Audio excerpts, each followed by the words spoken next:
able to move we talk with this mic? How are you?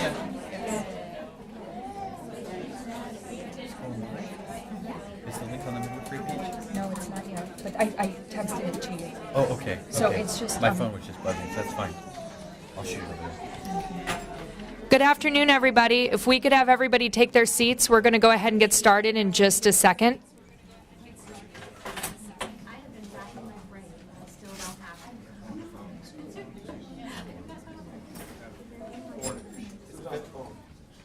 Dr. Northup is on the phone.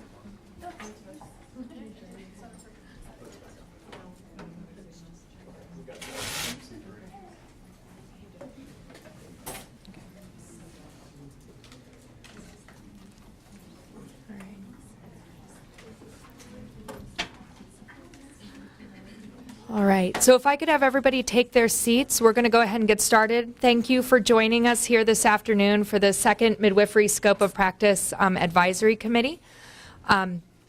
This is an open meeting. We are also filming and live streaming this so that people can watch it from their homes and in the overflow room. So I'm going to turn it over to Will Humble for the introductions so that he can say. Thanks, Kara. First of all, thank all of you folks on the committee that have volunteered to serve. We have some important public policy questions to answer throughout this process, and so it's going to be important to continue to press ahead and have full participation as we work through the business that we have here at the committee. I'd like to welcome all of our guests both in the room here, and we have an overflow room up at the laboratory, and then we're on the internet too. So. Folks can sort of listen in that way. With that, we do have a quorum. We just got our quorum a few minutes ago. So with that, what I'd like to do is, Kara, do you want to, how are we going to do this? Pass this around? Yeah, we'll pass. Since we're on the internet, it's a little different from a regular meeting, so we'll pass this through. So my name is Will Humble. I'm the director for the Arizona Department of Health Services. I'm serving as the chair, but I'm not on the committee per se, because this is my advisory committee. So I'm chairing it, but I don't vote in this committee. I'm responsible for the results at the end. Kara. And I'm Kara Christ. I'm the Chief Medical Officer for the agency and the Assistant Director of Licensing Services. I will walk the microphone around. My name is Wendy Kleckner. I'm a licensed midwife and the president of Arizona Association of Midwives. Maria Manriquez, I'm an obstetrician gynecologist and the chair for Arizona ACOG. Julie Gunnigal, I'm an attorney and a professor, and I'm here as a member of the public. I'm Mary Langlois, licensed midwife. Allison Fernstrom, I am a consumer and I'm also a doula. And then Dr. Northup, you're on the phone. Could you introduce yourself? Sure. Jeff Northup, former OB-GYN and Chief Medical Officer, Summit Healthcare, also on the Executive Committee, Arizona Perinatal Regional System. Okay, thank you. That's the committee. Okay, before we move on with the rest of the agenda, I just want to sort of talk a little bit about what's on the agenda today and the sort of forecast into the agenda on that we'll be using in January. So today's agenda is primarily around the administrative pieces of the Arizona Administrative Code, the rules that we use to license professional midwives in Arizona. So this is the administrative portion. It's the technical details of how you apply, the fees, those sorts of things. The January meeting, which I think is January 14th, is going to be set in the evening, so it'll be easier for families that work to come. That'll be from 6 to 8 o'clock in our laboratory. And we'll do the same thing where we'll do a live stream so folks can watch from home there. That agenda will have a lot more detail around the scope of practice, which I know is an important issue for both the committee and the folks that are here from the public. So the one in January will be the agenda and the meeting where we'll really get into the details of the scope of practice. In addition, one of the things I'd like to sort of point out is that the rules that you see today and the rules that we go over today will stop, but we're going to stop the review before we get to the scope of practice. And just realize that as you look at the draft, the language that you see in this packet for the regulations, that set of language doesn't incorporate anything that we're anticipating to change in the scope of practice. In other words, basically what you're looking at today is going to be different from what ends up being the draft language that we'll review at our meeting in January. So, does that make sense? With that, I think we've got the welcome and introductions. Kara, I'll turn it over to you to review the meeting minutes for the committee. Okay, so for the meeting minutes, they have been posted online. One of the things, because it's an open meeting, once an agenda has been posted online, we can't make changes to it outside of 24 hours within the meeting. So we know that there was a mistake on last time's agenda. That is addressed in the minutes, so make sure that before you come to the next meeting that you read the minutes as well. Do I have a first to approve the minutes? First motion, okay. Yeah. We will fix that moving forward, yes, thank you. So, and we won't be able to fix it on the agenda because we got that information, but we will fix it moving forward. And that should be noted. Second, thank you, Mary. Okay, so the minutes stand approved? Well, you got to vote. Oh. Do we have, do you approve the minutes? I'm going to hand it over to Will. I chair the Developmental Disability Planning Council. I've been doing that for a long time. So what we have to do first is we need a motion to approve the minutes from Monday, December 17th meeting with the exception of the name change. So someone could say so moved. So moved. Okay. Any second? Second. Okay. Any discussion about the minutes? And one of the discussion points was we've got to work on the name change, make sure the spelling of the names is all right. We'll do that. And then you say, all in favor of the motion, please say aye. Aye. Any opposed? Anybody not voting? Okay, so motion carries. So that's how you do that.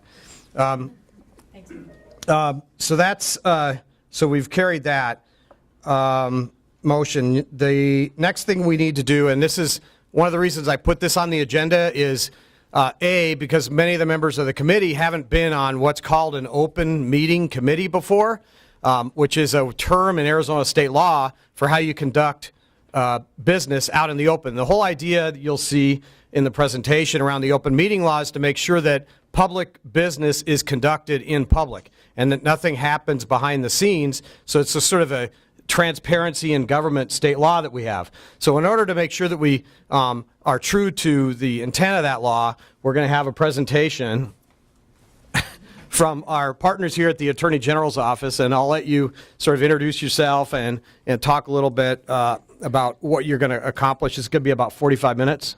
Yeah, probably a little less. Okay. Good afternoon. I'm Laura Flores. I'm an Assistant Attorney General, and I represent the Department of Health. I'm here today not to give legal advice, but just to give a presentation on the open meeting law. Arizona has this law, as Director Humble was describing, to ensure transparency with the government, and when you're on a public board, a public advisory committee, you just need to be mindful of the open meeting law. I will have a slide at the end that has resources if you have questions and you want to go and find out if a specific incident falls under the open meeting law or not. So you'll look at that last slide for those resources. So why we have it is to protect and inform the public, to maintain integrity of government, and to build trust between the government and the citizens. So anytime there's uncertainty and you wonder, does this fall in the open meeting law or not, err on the side of this falls under the open meeting law and we need to be open and follow these procedures. The legal references, what I'm talking about can be found in ARS 38431, that whole section, also in the Arizona Agency Handbook, which can be found on the azag.gov website, and Chapter 7 is specific to open meeting law. So a public body, all of these terms are part of a public body: boards, commissions, political subdivisions, and here with an advisory committee that was formed underneath the public body, that also is under the open meeting law. And here's the official definition for advisory committee or subcommittee. Which we are. Yes, we are this. And advisory committees and subcommittees must comply with all requirements of the open meeting law and must take minutes or make recordings of their meetings, which is why it's important that you do things such as approve last meeting's minutes and make sure all the minutes are accurate going forward. In Arizona, you have to have a quorum for it to be an open meeting, and a quorum is a majority. And vacancies do count toward a quorum. And if you don't have a quorum, you should not hold a meeting. So a meeting defined as a quorum of members gathering in person or through technological devices such as phone, email, or fax to discuss, propose, or take legal action, including deliberations. Discuss, propose, or take legal action are kind of the key words there because that's what makes it a meeting, what you're doing. The normal use and meaning of those words apply. It's basically to consider ideas, to put forward ideas, to adopt ideas, to deliberate about ideas. And if this occurs, these deliberations among a quorum, then it is a meeting, even if you didn't call it a meeting ahead of time. Question on that. Are you going to hold questions? Okay, yeah, okay.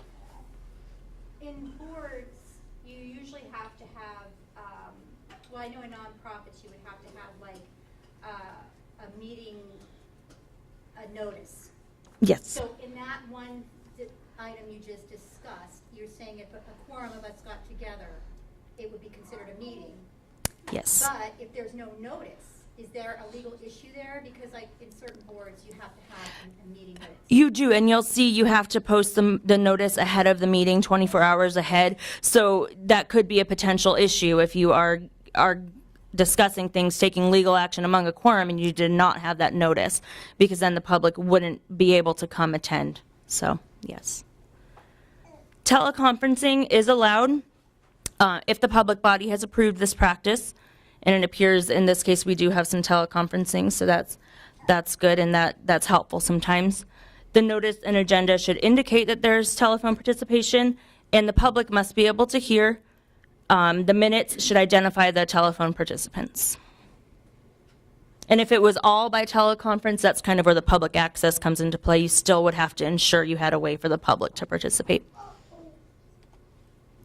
The meeting location must be accessible to the public, and you want to discourage procedures that make it hard to attend the meeting. So don't have unreasonable times. You can't require sign-in sheets. You can have sign-in sheets, and most meetings do, but you can't require the public members to sign in. And you don't want to have it in a remote or an inadequate location, and that's why it's good to have it here. This is where the Department of Health regularly conducts business. Also, this is the notice of meetings. So public bodies of the state or other entities subject to the open meeting law have to conspicuously post a statement on their websites identifying the locations of the meeting and give reasonable notice. You need to post it in a location where there's reasonable access, post it during normal business hours, make sure the notice can't be stolen right off a bulletin board or something. And make sure if you put it in a display case, the front and the back can be read, so post both sides of it. The notice also needs to be at least 24 hours in advance of the meeting. And some practical pointers are to have consistent meeting times, avoid moving targets, and it's okay to do that sometimes as long as, like here, we have noticed that next time we'll have the meeting after work hours, so it's easier for people, and that's a positive thing. But you want to don't have a meeting at 6 a.m. one day and 8 p.m. the next day, and don't pick unreasonable times. Be careful about scheduling special meetings, and if you're going to do this, give plenty of notice. The notice, this is what it needs to contain: the name of the public body, the date, the time, the place, including the room number. Either you can have a link to the agenda, or you can say how you can get the agenda. And if you're going to have an executive session, note that in your notice, and I'll get to executive sessions in a bit. Also, if there's any accommodations under the ADA, put those in the notice. The agendas also have specific requirements. They have to include matters to be discussed, considered, or decided at the meeting, and information reasonably necessary to inform the public about what will be discussed. And that's why sometimes at an open meeting, you'll hear something come up that wasn't on the agenda, and someone will say, we need to table that for the next meeting. And that's because you can't discuss things that aren't on the agenda, because then the public didn't have notice of that. This is just some pointers on, it has to be specific. You can't just say old business, new business, personnel, announcements, miscellaneous. You want more detail, like approving last time's minutes. That's more specific. And here's what I was saying, if it's not on the agenda, you can't discuss it, save it for next time. And any discussion, if it's reasonably related to an item on the agenda, that's okay. But if it starts getting, you know, off course, put it on the agenda for next time. If there's changes, you want to post and distribute it the same way, and changes within 24 hours can only be made if it's an emergency. For minutes, you have to have them either in writing or recorded, and you can audio or videotape if you're recording. Here's what the minutes must contain. Date, time, and place, all of the members, the general description of everything discussed, accurate descriptions of any legal actions proposed, discussed, or taken, the names of the members who proposed each motion, and the name of each person making statements or presenting material. And that's why when Director Humble was making sure we followed those appropriate procedures with moving something, it's so that way you can get in the minutes everybody who proposed something, everyone who was in favor, and get all of that detail into your minutes. You have to have the meetings available for public inspection within 3 working days. You can make them a draft if you only have a draft ready, and then do the final minutes later, but you need to have that draft within 3 working days. You could also make your tape available if you had a tape. And executive session minutes or recordings are confidential, so as long as you're properly in executive session, you still need to keep the minutes, but those will be confidential. Here's some public rights. The public must be permitted to attend any open meetings. You can ask the public to sign in, but you can't require them to sign in. Public is not permitted to speak unless the public body allows it. If the public makes a presentation, they must identify themselves for the minutes. And you can limit the time of each speaker. And the public can audio or videotape open meetings, as long as it's not disruptive. An executive session is upon a public majority vote, the members constituting a quorum can go into executive session. And there's a few following reasons that you can do that. And that's for personnel matters, confidential records, consultation for legal advice with the public body's attorney, discussion with the public body's attorney to give the public body's position regarding litigation, employee salary discussions, tribal negotiations, international or interstate negotiations, or purchase, sale, or lease of real property. So if any of these matters are going to come up, you can go into executive session. And those are the only topics that are allowed. You have to restrict the discussion in executive session to the purpose for which it's adjourned. You can't take any legal action, and you must return to the public session for a vote. You must have minutes, but again, these minutes would be confidential. And if you go into executive session, that's when the members of the public would be asked to step out while the executive session is conducted. And when the executive session is done, the public could come back in. So who may attend? Sometimes members of the public body may attend in some instances. Officers, appointees, and employees, but only allowed under the statute. The Auditor General and performance of official duties, and only those individuals whose presence is reasonably required to perform the reason you're in executive session. Here's a definition of legal advice and discussion or consultation with the attorneys for the public body. So just because any attorney is there doesn't make it legal advice. It needs to be the public body's attorney. It's the exchange of communication between lawyer and client. members may not discuss amongst themselves. That's not legal advice. Members may not debate the pros and cons. And again, the mere presence of an attorney does not make it legal advice. It's different than legal consultation, where the public body is telling their attorney what their position is. Taking legal action cannot be done in executive session. You must return the public session to vote, and you can't do straw polls in executive session. And this means you can't say, okay, what's everyone going to vote when we get out? You need to have your discussion, and then you would move back into public session and have your vote to take your action. So here's some tips on avoiding violations of the open meeting law. Don't discuss or propose any legal action on any potential board business among a quorum unless you're in a properly noticed meeting. And board business is anything that might foreseeably come before the board. So even if it's not before the board right now, if it's within your scope and it probably will come, don't discuss it among a quorum outside a meeting. You can't circumvent the open meeting law by meeting with individual members or reporting what other members said or polling the members, because everything is all about transparency and openness. So any of these things to circumvent the law, that's not permitted. There is an AG opinion on the use of email, and this is becoming more and more prevalent. If a quorum of an executive agency or a subcommittee sends emails, that is considered a meeting if you're discussing board business. If you want to find this AG opinion, you can find it on the AG's website, and it was issued July 25th, 2005, and it gives you a lot of information about email, but I'll give you a few highlights. So the email communications among the quorum are subject to the same restrictions as if you were meeting in person or on the phone. If you're involving discussions or deliberations or taking legal action, this is a meeting.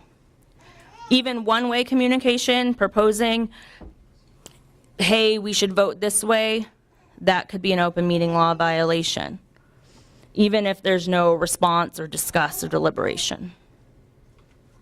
You can propose agenda items, though. So if you want to send out an email proposing an agenda item, that's fine, as long as you don't say, here's the agenda item and here's how we should vote on it. That would be crossing the line. So communicate the topic only and not the legal action. And don't discuss or deliberate the proposed agenda item. Discuss it at the next meeting. If you violate the open meeting law, the actions you took are null and void. You could face civil penalties, attorney's fees, or removal from office. And one thing to keep in mind is the civil penalties are against the individual, not the public body. So this could affect each person individually, and the fine is, I believe it's $500 per violation, paid by the individual. So just important to be mindful of that. You could also be investigated by the Attorney General's office or the county attorney's office, and you might have to be examined under oath, go to court. So you definitely want to err on the side of not violating the open meeting law. Here's the page I was talking about. I'll leave this up for a minute. It's got a lot of self-help resources. The Arizona Ombudsman website is a really good place to go. They have frequently asked questions on there. They have a booklet available on there, an open meeting law booklet. There's an Arizona Agency Law Handbook on the AG's website. And for questions or to file a complaint, you can go to the Arizona Ombudsman Citizens Aid, and that phone number is there, 602-277-7292. To file a complaint, or for enforcement authority, you can contact the AG's office, the Open Meeting Law Enforcement Team, at 602-542-5025, or the county attorney's office. So hopefully this provides a good overview. And is there anything else you wanted me to touch on? Yeah, so I just wanted to sort of reinforce a few of the things that you just talked about, because I've been doing state government a long time, and there's a couple of sort of areas that get where you can get into trouble with the open meeting law. So I think the main thing is, and you talked about it in some detail in the presentation, is around email, because email is so easy and so simple for people to do, and they have contact lists. It's just a real easy way to come in violation of the open meeting law. So it's really important for the members of the committee to communicate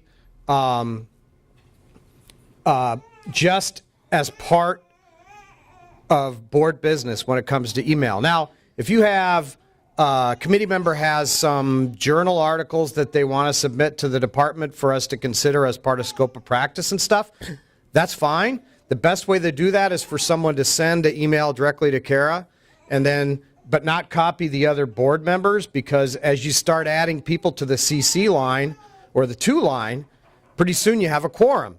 And now that could arguably be conducting business, because scope of practice is clearly going to be part of the committee's charge. So that's probably the number one thing that I wanted to reinforce on the email side is try to avoid copying members of the committee to the point where you end up with a quorum, and then one could say the committee's conducting business not out in the open. Do you want to elaborate on that?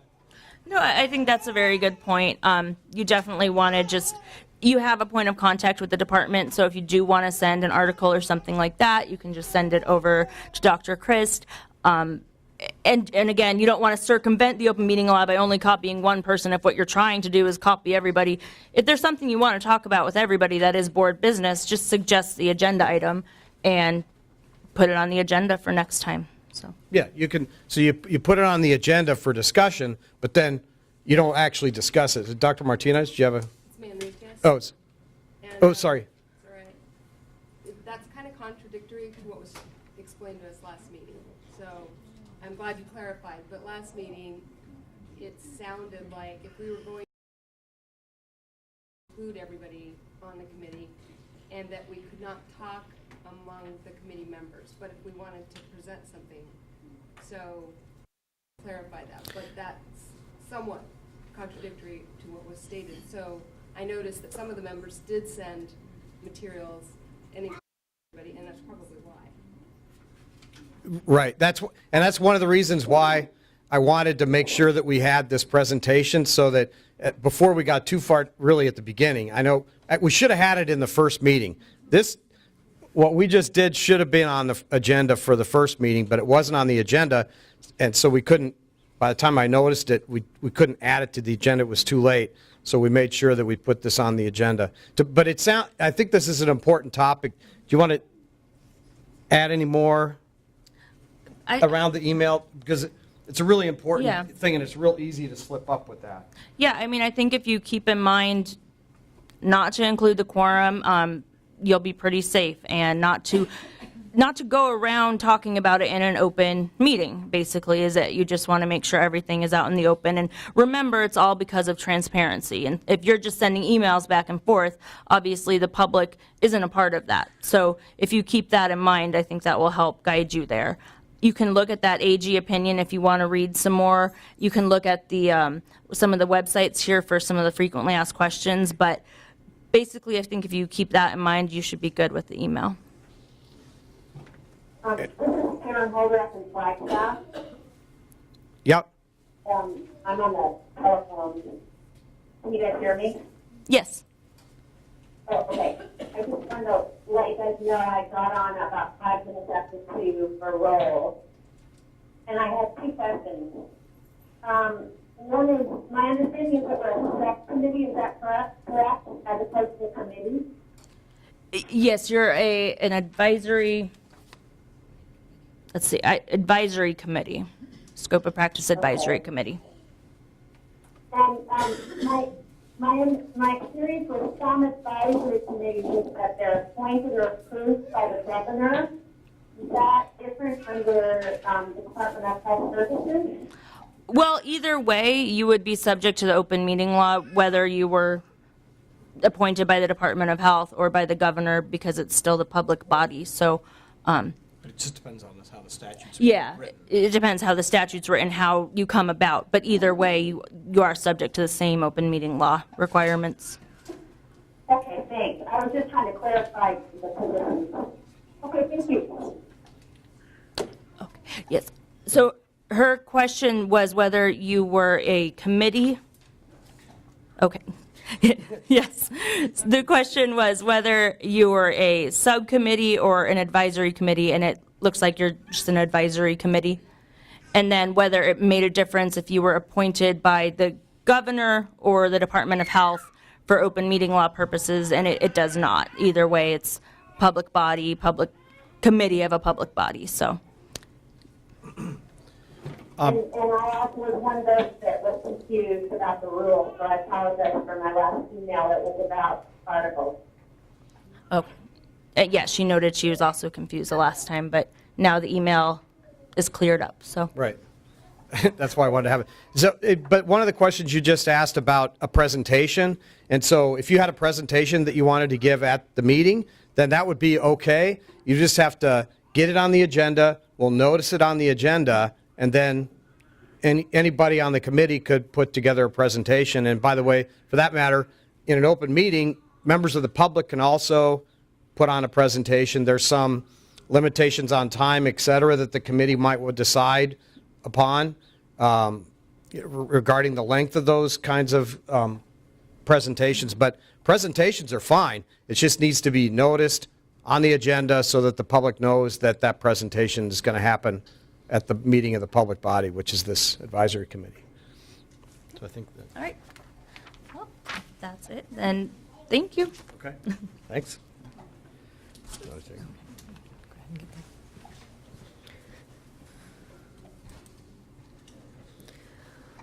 All right, so next up, everybody should have at the table should have a packet of the draft rules. It was posted online. We're going to have Tom Salo, who was our acting deputy assistant director for the Division of Licensing, and also our manager for the Office of Administrative Counsel and Rules, come up, and we're going to give a brief summary of each section as we go through. These are going to be the administrative and licensing requirements for licensed midwives, and he'll go through the summary, and then we'll go through each of the draft rules. Summary and rules. Okay. Do you want to say that real quick? I'm sitting down too.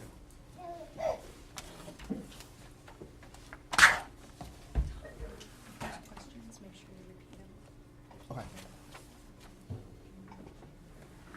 So I'm going to sit down. Maybe not. You guys hear me okay? A little better? Sorry. Can't stand for that long. I want to reiterate that, question already. Yeah, I'm sorry, but is the meeting January 20th or January 14th? Sorry, it's January 14th. Where's the, good correction. All right, we're not going to discuss the scope of practice here today. What we're going to do is, as Kara explained, I'm going to kind of go over the summary of the changes to the rules, mainly focusing on the application requirements, renewal, continuing education, and just some of the client or patient records that we have. Where's the, Kara?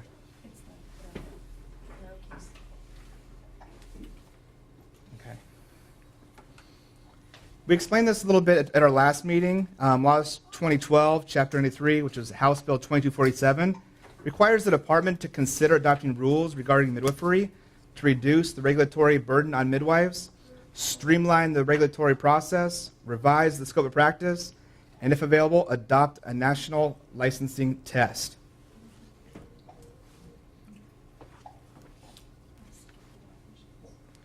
Yeah, we're skipping the definition sections. Those of you who are familiar with the rules, it's R9-16-101.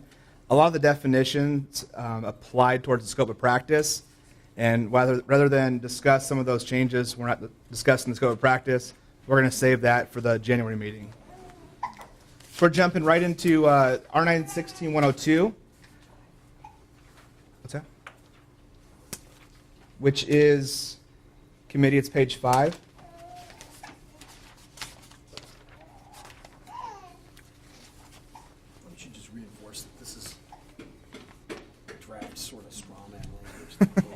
As we'll like to explain, this is the straw man version. It's December. We have 6 months to really iron everything out. We'll probably post numerous drafts between now and the next 6 months. So please, there's probably some incorrect citations, probably some ands where it's supposed to be ors, some missing commas. It's really rough right now. We threw this together pretty quick, really to get some feedback. And we're also going to have, this copy is actually on our webpage right now.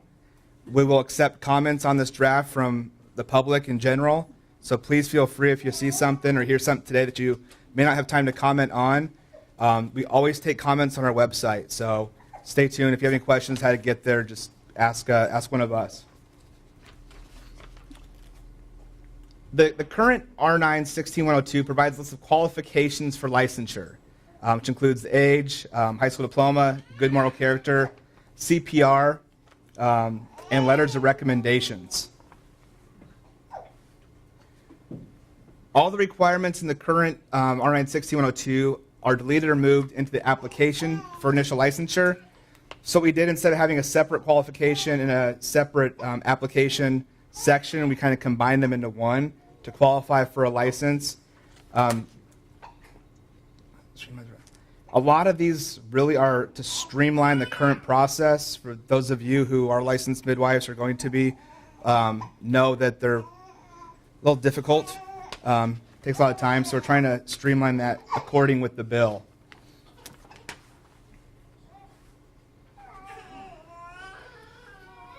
Here are some of the important keys that we did. This is not everything, it's just a highlight. For the applicant information, we increased the applicant's age from 18 to 21. We put the whether convicted of a felony or misdemeanor. The previous version had good moral character, so we kind of tried spelling that out a little bit better. Completed education. The NARM certification is a requirement in this strawman version. Current photograph of the applicant. It was in a separate section of the application. It'll be in here. And attestation acknowledging true and accurate that all the contents are complete, and it will have the applicant's signature. Also included is the name of the hospital to which the applicant plans to transfer a client who needs services.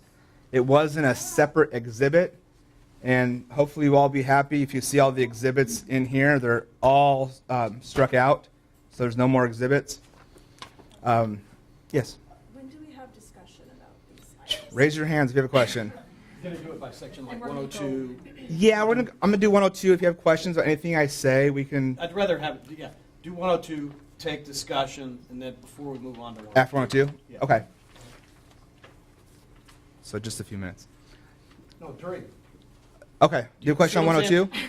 If we're doing 102, let's take comments on 102. Okay.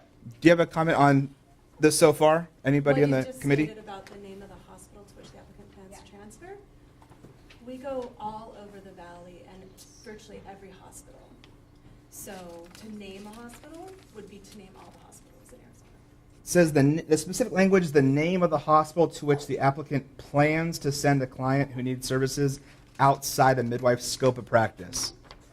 I'm assuming you might have a different hospital, depends on where your client is. Correct. So it might vary based off the client. Okay. I mean, the realities of women, their homes, generally, when you look at emergency measures, you want to know what are the closest hospitals. So when looking at map questing or looking at timeline, miles, and minutes to the closest hospital, that would be something that would vary from woman to woman. Okay, let me double check And also the something. type of- whether it's non-emergent or emergent. And Exhibit D is, hold on a second. This is John Holbrook and Arrowcroft Lifestyle. My understanding is that it's per client, the transport information is per client. I think that's what the consensus or the comments are so far. That's not how it's written currently, so we can discuss that. Which one's D? Okay. Almost there. This is something that you're saying is in our application for a future midwife, correct? Yes, this is the current. Keep in mind this is a straw man, so feel free to critique it as needed. It appeared that it used to be in the renewal form. I'm trying to pull up the exact language. Hold on a second. Here's the renewal application right here. Kara, you see the exact same? There it is, page 20. On page 20, number 13, what are the backup facilities you expect to use? Hospitals, physicians, other.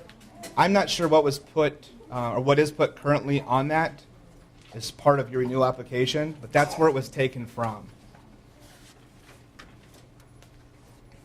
But I think she has a good point that It's hard. if your clients are all over the place, it doesn't make sense to put in your application a single place, because you might, right. What about changing it to emergency plan or protocol? So if you look at the name, the person who's coming in should have an emergency measures protocol, right? Where they would, document or how they put their, in every client's chart, emergency measures. Or something like that, versus trying to look at application. Yeah. Yeah, and this might be something that might be put in the client newborn records on page 35. Yeah. But anyway, I think that's a good point. Point well taken about that being in the application. And conversely, the second one down, right after that, name of each physician who agrees to assume care for a client. It's client specific, is what you're saying. Okay. But so to get a letter is on your list. We're usually, when we present, our clients become no-doc patients. So we have no idea what physician is available at the facility that we go to. That is something I hope that we collectively are going to work toward making better, because that is not a good practice.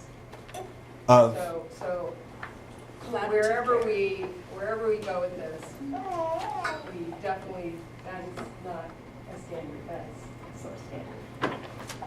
Are you looking to No have? doc. Yes. Yeah, this is Dr. Northup. Can you hear me? Yes. Yep. Okay, so where you have down here that there's an assumption, a letter from a physician that is agreeing to assume care, you've actually already picked the hospital, because physicians are only on the staff of so many hospitals. So it's almost a moot point. If you have the physician, you have the hospital. Okay. So we're looking to strike out that language? Yeah. Add to it? I think we need to clarify it and have discussion. Okay. Decide if we want it in the application, decide if we want it per. Client record? If it's in the application and is it an annual renewal? 2 years. So one thought could be you have a physician who's going to be working with you for that year, and like Dr. Northup said, typically that physician has privileges at hospitals, and that could be put on the application. So that's one idea.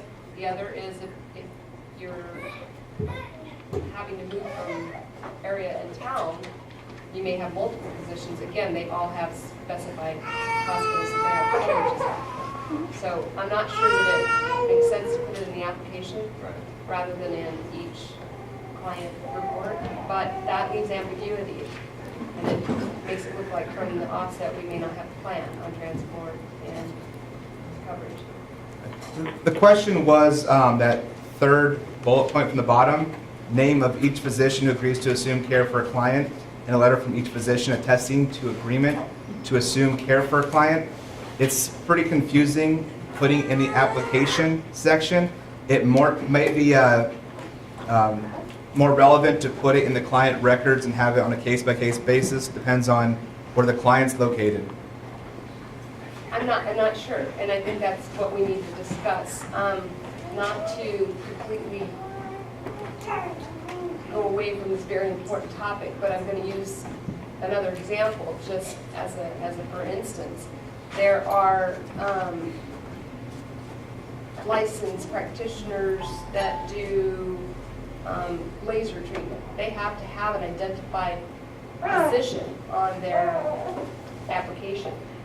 So I don't know that it needs and that it should be moved, but I understand the complications of patients being in different settings. I mean, I think so key is that at a facility-based or clinic-based setting, the address is fixed, and then it's easier to put in an application at a certain address.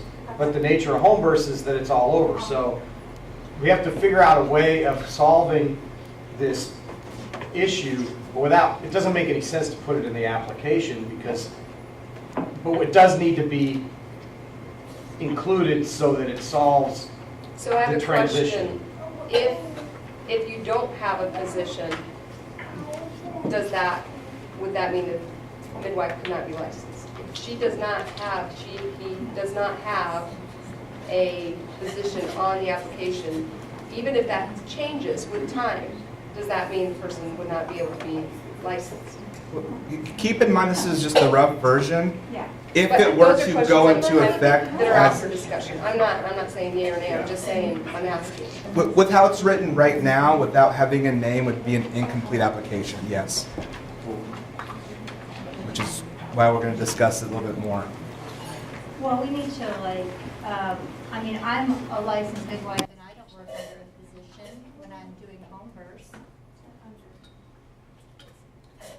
Yeah, I don't think it's under. I think having that on your application without knowing where the client may be, this might be hard to comply with. I'm trying to answer her question. Her question is, if we don't have a physician written down on this document, does that mean we cannot practice? Is that what your question is? Well, And he just stated that it would be an incomplete application. If the rules were going to affect exactly how it's written here, and if that was a requirement, and that requirement wasn't fulfilled, it would be an incomplete app if it wasn't corrected. well, we just got through saying we're going to make modifications. Yeah. Does that help out a little bit? I think we would be very hard pressed to find any physician that would do in writing that they would assume care for one of their clients. Across the board? Yeah. To have that in writing, there's not a physician out there that I think. Does, Which, Which as Maria stated, I would love the I think collaborative you've care. identified a big problem Absolutely. in our state in access to care, and that, again, is going to be discussions that we have in the next 6 months. yeah. So just because we don't doesn't mean it's right or wrong. It is an issue, and that's probably why we're all sitting here today. But Yeah, hold on a second. we can't do things that are not in the best interest of our patients and or clients. We're trying to organize how they can't hear us when you talk. I'm trying to figure out how to make this so we're not In front of me. passing the mic back and forth. Dr. Northup can hear you through these microphones, and since he's part of the discussion, they're having trouble hearing us on the streaming because the discussion's not being picked up is the problem. So we're trying to see if we can find another mic or something for Jennifer. Okay. I can hear you fine. Oh, perfect. And some of these questions or the situational circumstances might be discussed more in the scope of practice, the emergency procedures. As of right now, it appears though that both sides are thinking that right now it's not probably most appropriate to be on the application portion. I didn't say that. It's, So I don't want. it's I going to be a don't want problem it no matter perceived where it's that I put. said that. Okay. No matter where it's put, it's going to be a problem. Okay. Yeah. How to answer it will be the problem. Do we put all the Arizona hospitals? Do we put, what do we put? Would it- And then finding a physician that will write in writing that they will back this up. It will never happen. Yeah. So that's where the crux of, no matter where it is, on the application, in the client's chart, it's an impossibility right now, the way the climate is, which is why we're here for communication and hopefully collaborative care. But that's one of the crux issues And noting on the renewal application, it states what are the backup facilities you expect to use. That's current rule. So I might put hospital closest hospital. Well, honestly, in an emergency, I apologize for chuck it in there. But in an emergency, none of us have an option. Our patients will say, we want to go to this hospital, and the EMS takes them to where they want, the closest hospital. So. And it also requires what are the backup facilities you expect to use, and it lists physicians. And that would be attending on. Because if I'm going to the closest facility, I'm going to be utilizing the attending on-call position. Attending on call physician has a problem. But So it you would have be to nice to understand. know the patient and have an opportunity to be forewarned. Even Well, if, and even that's- if it was that day of labor. Yeah, absolutely, and that's what we, but I'm not gonna go into that at this point, but that's what, as midwives, our response is. Because we don't have, whatever physician is there when we get there. Sometimes we consult with different physicians, for different reasons, but in a true medical emergency, we utilize the closest facility and whatever physician is on call. And I think as a consumer, I'm hiring a midwife to be my care provider. And if there's something that goes on in my pregnancy, yes, we will find a doctor and I will consult and all that, but I guess I'm not looking for dual care. I'm hired a midwife to be my care provider. And so I accept and understand, and I guess don't really have a problem with the head OB or the lead OB being the one to care for me if I need to go to the hospital. That's appreciable. I mean, I understand that, but you have to understand there's more than one entity involved here once we get into an emergency, and that includes the obstetrician on call, that includes the neonatologist, it includes the nurses in staff, it includes a lot of people, and if we don't have some sort of collaboration, the patient's the potential loser. Okay, so even though you may have said, I don't care who it is in the event of emergency, if we had collaboration, we potentially could prevent bad outcomes. I agree with that. So, but I think the point's well taken is that we should probably use our, when it comes to the application, Right. that's not temporally Right. useful. Right. What is temporally useful is something that we could develop later that Yes. allowed for Yeah. that real-time communication Yes, during when you're attending that at home. yeah, But the application doesn't provide any of that. no. So I get the idea, and I'll give you some direction on it for the next version. This is Karen Holder and Flagstaff. I reviewed the Washington midwifery scope of practice and application process, and they have a line that says, its current plan for consultation, emergency transfer, and transport. It's a plan that doesn't specify a hospital or a name. I wonder if that kind of wording could be used in the application so that people know they have to have some kind of plan. Yeah. So I'd be a little careful about extrapolating information. So I spoke with the co-chair this morning on that committee, and understand in Washington, their Medicaid covers midwives delivering at home. Okay? I understand. Yeah, I read So that. we can't extrapolate exactly what happens there to the circumstance that we have here. We can perhaps hope to move in that direction, but that's not what we have here in Arizona right now. So No, I'm we just should be suggesting a cautious. language. But they I'm just developed the suggesting a language after language. they had the circumstance. I'm sorry? They developed the language after they had the circumstance. But it's still addressing collaborative care. Yeah. And in a very Absolutely. appropriate way. Yeah. Absolutely, absolutely, but I think there's a whole lot more stakeholders that need to be at the table when we start talking about collaborative care. Well, right now, we're talking about This is application just and wording on an application. Yeah, so, I think that I'm gonna, I don't mean, Karen, to cut you off, but I definitely, think we need to move forward. And I guess so we're gonna look at item E and F and move the, look at either striking them from initial application of Yes, licensure we're gonna revisit Yes. ENF there. Yeah. So we're at G then? Specifically A1 ENF.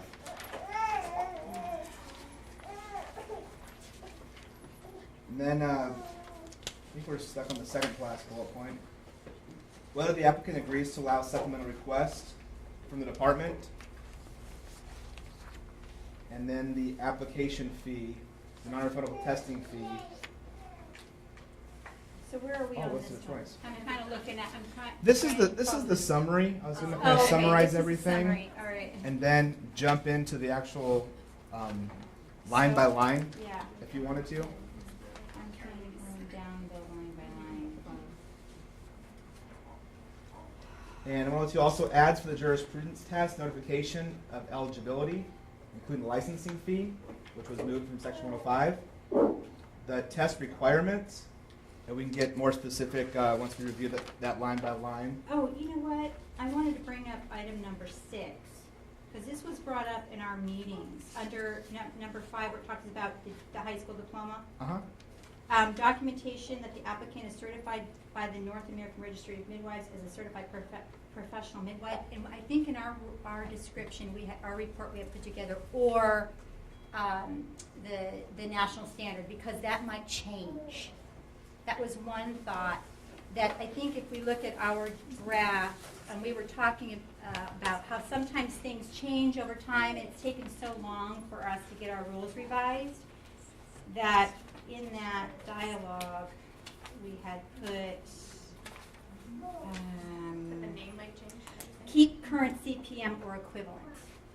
Something like that, just for some reason, 10 years from now, if it changed, or the NARM changed its name, or something, that we wouldn't have, it would be, accepted as equivalent. We wouldn't have to look at a rule change for that. And we can Something discuss like that that, more in yeah. detail. Typically, like to point out the exact exam with that Okay. test, but we can discuss that more. Yeah. I agree, I think it requires more discussion. When will these discussions take place? Throughout the next 6 months. I wonder when these discussions are going to take place. I expect to have probably a meeting a month Okay. between now and May or June to work out So the do we- details. And as we get closer, there'll be more and more consensus on some of these things. But we'll get it together. Yeah. We'll have to meet every couple of weeks if that's what it takes. Yeah, so this might be also in light of the next item, number 7. A letter from each physician specified under A1F agreeing to assume care, so I would move to strike that.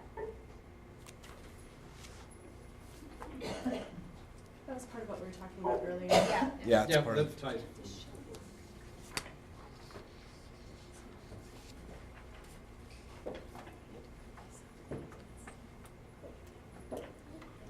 This also clarifies requirements for the department's review, according, and notice to issue or deny an initial license. We specify in here just the applicable requirements that agencies have to follow when taking an action on a license, and that's in Title 41, 1092.03, and specifically at subsection F in that list.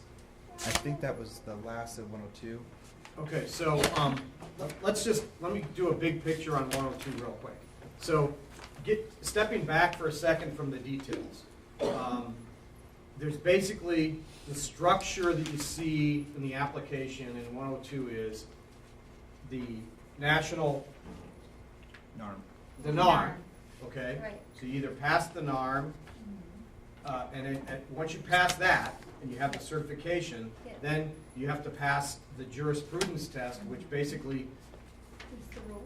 is it's a way of seeing whether you understand the rules as they're Yes. written. So that's the jurisprudence test. Right. And then if I remember right from the application, or maybe this is later on, that if they're already licensed, in other words, you're grandfathered in, That's the renewal. that's renewal, that's Yes. coming up later, okay. Okay. So for the big picture, that's it. One of the things that we need to work on are that concept of the application being tied to the license versus the temporal relationship that we need to establish later in the scope of practice. Right. And so we'll work Yeah. on that for 102 for the next time. Well, next time we'll be on scope of practice, but Right. Following time.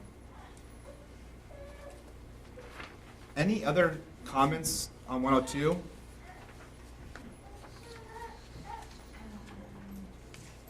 We You know, increased.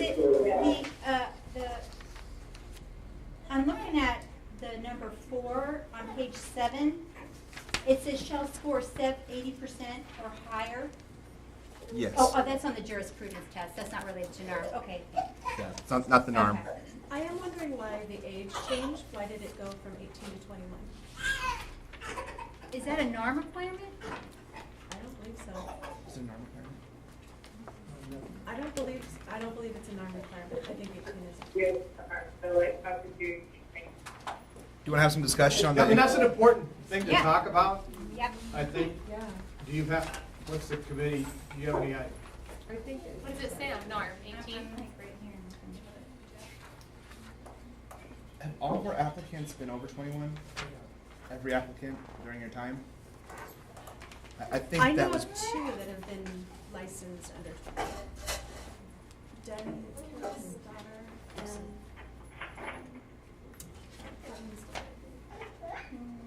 So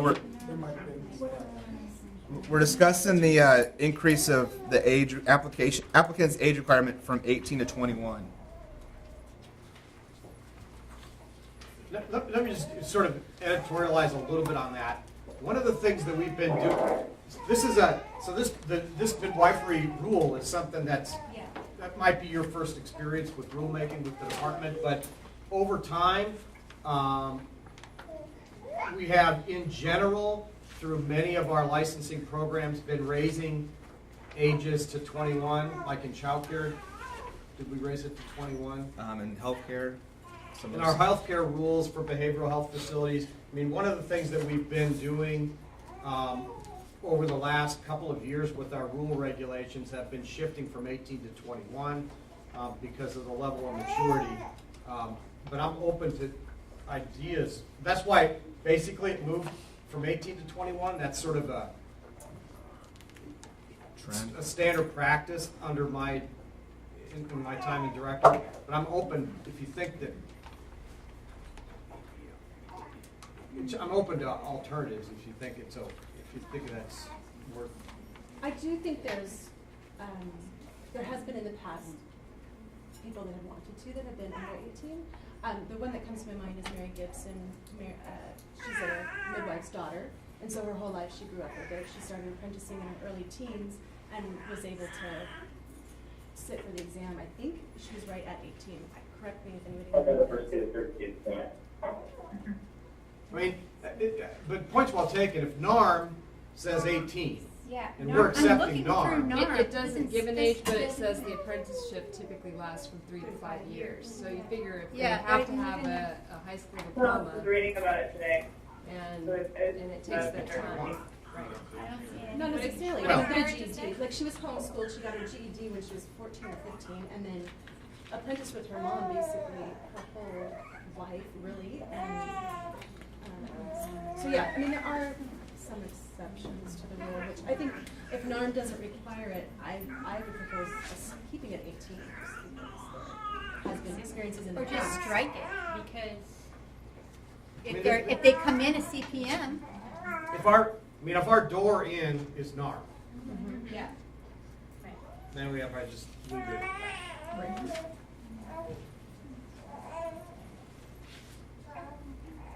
It does say in statute 36755 we have to establish age requirements. So we have to put something. I'm trying to like. All right. So She tried to talk. Was there a question on the phone? No? No. What? okay. We move on to 103. Okay. I'm getting background noise. Moving on to 103. Current 103 provides requirements for the application for licensure as specified in Exhibits B and C. It also includes requirements regarding the preceptor rating guide, verification of specific applications and intervention skills obtained during apprenticeship, and notification of exam eligibility. All the requirements in the current 103 are deleted or moved to 102. So those exhibits that are cited in that first line, B and C, are no longer in this strawman version of the draft rules. And that was the actual application form for the midwife apprenticeship documentation.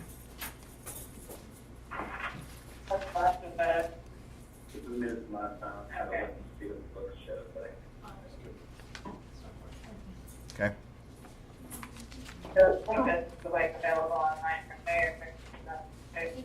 And the preceptor rating guide was deleted as well. Moves from Exhibit D, request for midwife's information, including midwife's license number, adds whether the midwife agrees to allow supplemental requests. Same thing we mentioned in the initial application. Moves from Exhibit D, the midwife's attestation, acknowledging completion of continuing education requirements, which are specifically listed in R96107, and adds that the midwife is in compliance with 323211, which I believe is the medical records. Okay. So 103 is where we're at. And so I'm trying to I'm looking at the original and looking at the draft. So we're striking all of 103, but then what is A? It's the rewrite. But what we did here, just to make it easier to read, we call this Yeah. in rules language kill and fill. We strike out everything and we underline everything to start over. So it's previous versions, you'd strike, underline. You could see which was deleted, which ones were added. This, just to make it a little bit cleaner, we struck everything out and started over. Yeah. So the big picture on 103 for renewals goes something like this.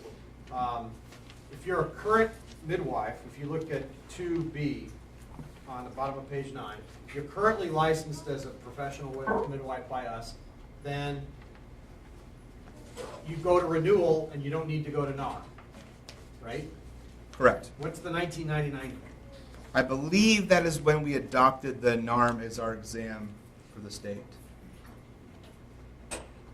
Okay. So tell me what the 1999 means in real words. What does 1999 decide one way or the other? I believe from what I understood that pre-99 there was no NARM issued or they're tested on in the state of Arizona. Can I make a quick clarification? Yes. So that is true. In 99, we accepted the NARM as our test, the written exam. There are 3 other components that Arizona had that I think you're handing over to the CPM process. So we're Correct. getting a couple things that are a little bit different. So CPM is the actual certification, NARM is the test. So what you're saying is we're going to the CPM model. Correct. If you're a CPM, you don't have to do all this other stuff.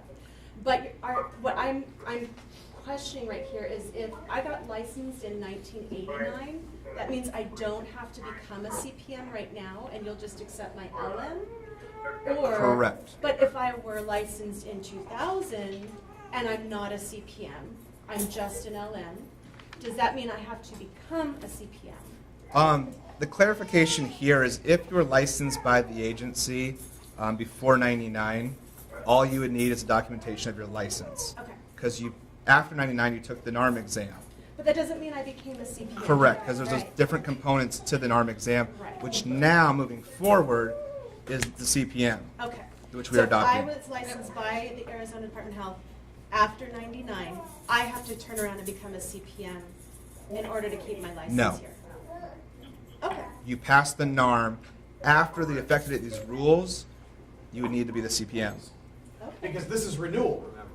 So new people coming into the gate have to go under the new, which Okay. under 102. Okay. So this is just renewal. So these are people who like you, who've got your license, I don't know where you are in the cycle, but at some point you'll renew, and then that renewal would follow this, so you didn't have to follow exactly what the new people necessarily, maybe you did, but Correct. that, Yeah. And I'm just confused for the way it's written, so maybe I shouldn't read it up there. So if a midwife who received an initial midwifery license before 99, all that you're asking from me is current certifications in those two things, correct? So what if I'm licensed after 2000?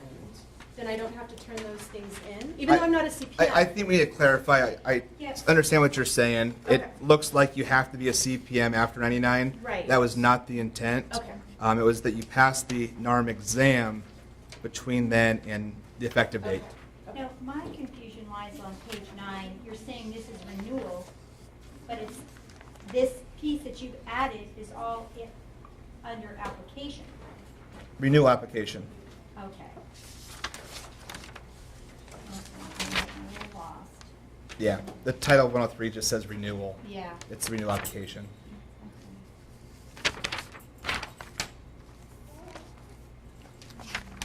So again, as you're writing this, I just want to be clear, like, it says, as requirement for either documentation of a current NARM certification, so that would be a CPM, not a NARMS. I mean, it is, but just be careful with wording, I'm just. Yeah, be careful with wording. and thank you. I think that we did miss that gap between 99 and before the effective date of the rules. But we have the after the effective date renewals and pre-2000 renewals addressed here. Any other? Yeah, I'm trying to understand what the entry point is. So regardless, after, or 2000 beyond, they will have to go by the rules in this? No. Starting from now, we'll have to go from here. Everything. Between July 2000 and 1st of 2013, when these rules become effective, because And that's our everybody deadline. else is grandfathered in? Yes. As long as you maintain your certification. If you let it lapse, Or your license. you may have to start over. That's a So- good point. so keep that in mind, and/or your everybody. license From then Yes. on, and/or your license, both, or? Because if you get, yes, because you wouldn't be renewing an expired license. You'd go for You have to initials. start over. I'm assuming We have with firefighters this, that you do have that. to continue your certification. makes it start Or- over. Or parent EMTs. Yeah, Yeah. EMTs. Right. Can you just tell me where in this document, it says A, on page 9, AF, and attest to the continuing education requirement? Uh-huh. Where is that? It should be in 105. Which is, I think we moved, let's see. is that on page 15? Oh, it's still there. I still can't hear. It's on page 17. Yeah. Yeah, it's page 17. Thank you. And that might be something that we want to look at too, because, well, I mean, wouldn't we be renewing our certification through NARM too? So you're saying the NARM renewal With the NARM renewal? with the CPM, you're required to take CEs? Correct.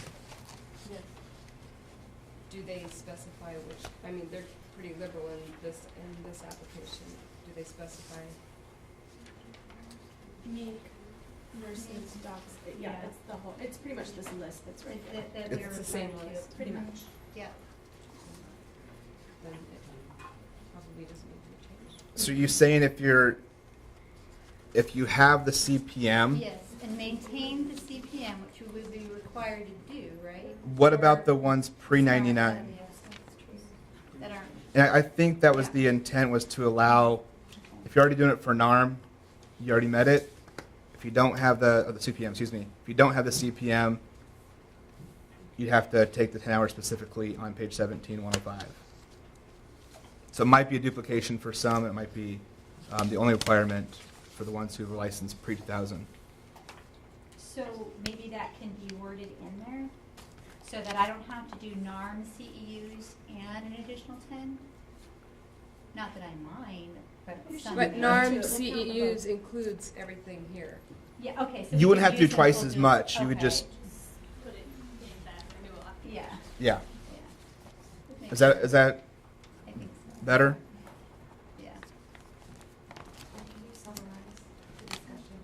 Yeah. Some of the comments were regarding the continuing education requirement. On rule A1F, we cite specific requirements in rule 105, and the comment was, why do we have that requirement if we have to maintain a CPM? The response was, not all people will have CPMs, so in order to address that, they'd have to take those CE requirements, and it wouldn't be additional requirements to the ones that have a CPM. It would just be kind of copying what they did for their CPM. Does that help out a little bit? Any other comments for the renewal section? One comment, because there is a difference. So for NARMS, it lists in category 1 the similar references, or not references, but similar entities that you can get to 10, but it also talks about contact hours. So it looks as though CPM is more encompassing. They're more thorough and they ask for more CEUs than what the state requires. Okay. So it's just whether or not that's, so this is over a 3-year period and they want 30 continuing education contact hours, but say they also want, they break those down into what types they want. Okay. And here it's only 10, and I'm not sure, that's every 2 years? Yes. So. NARM has it's a twice as little much. bit, yeah. The comment was NARM requires 30 hours over 3 years. Our rules require 10 over 2. And NARM is more specific. Are you advocating to increase the continuing ed? I of course would be in favor of it, but I think, as We're going in that direction anyways. Any committee comments? Well, aren't you moving that direct, right? Like, that's the way we're going, so isn't that, I mean, in order for somebody to get their application, maybe it's the problem with the before 2000 people. I don't know if that's going to be the problem, but you have to complete that in order to renew your license as a CPM, so you'd have to complete that to renew your license as somebody in Arizona, right? So it'd be the ones that, the ones that. it's just an opportunity for a loophole. So if you want to clarify it or not, it's probably. Do we want to increase it to be consistent with what the CPM requirements are? Who would that affect? The people before 2000 or before 1999? Well, anybody who's not a CPM. It would increase their, Oh, so anybody before July 1st. Yes. And so that would be, we would have different levels of continuing education. We would have, if I chose to maintain my CPM, then I would keep 30, but I don't necessarily have to. But everybody coming in would have to do 30. I would propose that streamline it and that we follow NARM. So are you saying? I think 30 CEUs over 3 years is good. So But the problem we have is we have a 2-year renewal. at the 2-year state. renewal. So then you've got True. one less year and same Yeah. amount in 3 years. are we looking at 20 over 2 years? Fine, I mean, it's the same thing, right? Yeah. I would say we're phasing out the old, so just keep it the way it has been, and those will eventually phase out. Because we're on a 2-year license cycle. You want to leave it as 10 or make it 20? I say leave it as 10 because that's eventually going to phase out since we're going to a CPM model. But how will it phase out if you're on 2 different cycles? Yeah. Because starting now, anybody that's licensed has to be a CPM. There's no option. So everybody starting from now is going to be going to the CPM model.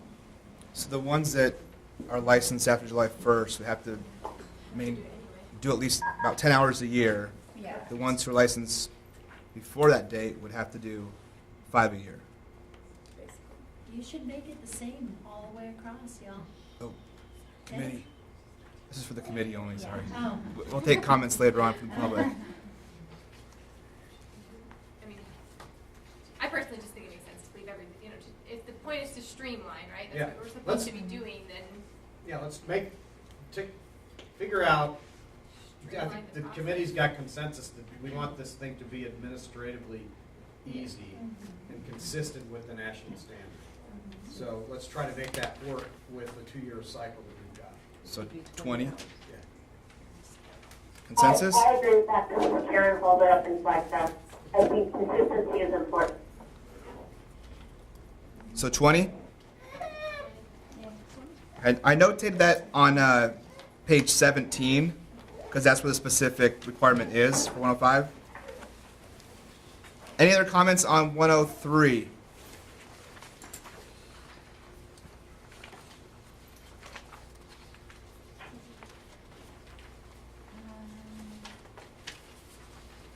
I have a question before we move on. Uh-huh. So page 15 is all 103 too, is that correct? Which is not labeled 104. Oh, this is 104. It's 104. This is where I'm It getting, doesn't that's say where I'm that. kind of like, okay, so this is 104. Yeah, it starts on page 14 with the stricken language. Okay. It just, we killed the whole first part of it.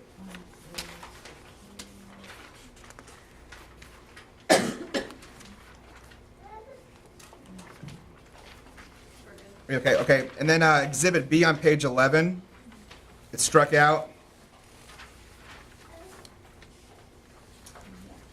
On page 11, 12, and 13. And Exhibit C, the preceptor rating guide, that's struck out as well. Any comments on those strikeouts? It's a streamlining. I do have a question. Uh-huh. Reviewing norms, they have preceptor and preceptor sign off. So is this implying that there will be no preceptor sign off? It'll be done through NARM. It'll all be done, yeah. I believe they actually have higher requirements Yeah, they too. do, very much. All right, moving on to 104. Oh, before we move on, we had put in our report provisional license, temporary license. Would that fall under this? That would need a statutory change. Okay, so it would need a statutory change, so we can't put anything as far as like, for students. Correct. Any type of separate license, Okay. we have to have a statutory change for. All right, so on to page 15, right? Page 15, starts on page 14, 104, administration. Current 104 provides requirements for the examination that include a description of the subject matter covered in the qualifying examination, identification requirements, minimum testing scores, and information for applicants that fail the exam. We deleted all of that rule, and we added requirements relating to adding and removing a midwife's information from the department's website. That is specifically in subsection A. Adding requirements to notify the department of any change in the hospital to which the midwife may transfer a client, or a change in a physician who has agreed to assume care for a client. We'll So probably that's have some- something that we'll address that just like we were with the initial application referrals. So we're gonna have further discussion on B1. and we're gonna table At a that later to time? scope, table that to scope? Is that what you're saying on that one? We can discuss. I think we'll just kind of discuss what we did originally with the application stuff. If you guys want to comment on it, feel free. I think that it's, yeah. It's the same issues as before. Yeah, it's just after you're licensed. And then again, number 2, it says the name of the new hospital. From the change, yeah. And B. So, subsection B will probably need a lot more discussion. So, if you don't mind, we can revisit that at a later time. I mean, with the idea behind being B is that while there needs to be some relationship for that transition to a different kind of medical, to a medical facility, it doesn't make sense to have it structured in this way because it's not temporally related to the event. Yep. Because people live all over the place. Yeah. And the reason this looks, I think one of the reasons why you see the language looking like this is that almost everything else that, I can't think of anything else that we do that's like this. Most everything else that we license stays put. Yeah. Licensed facilities, mostly. So maybe looking at what Karen had suggested and, looking at another state's, the way that they handle. Somebody must have been able to work through this. Yeah. She suggested looking at Washington and how they do it. And she submitted that email, and I'm assuming it's gonna be put up on the website? Yeah, did you send it recently? She sent it, Saturday, I think. It should be posted now, Okay. or it will be by tomorrow, if we received it. Yeah, I forwarded it out this weekend. Yeah. Yeah, we had about 8 postings this morning, 8 or 9. So the additional resources list is going to double in size. And then adds requirement to notify the department of a client's death, a stillborn infant birth, or an infant delivered by a midwife that has died within 28 days of life. I have a question on that. Uh-huh. What does it mean a client has died while there? Is that during labor? What does that mean? That's a good question.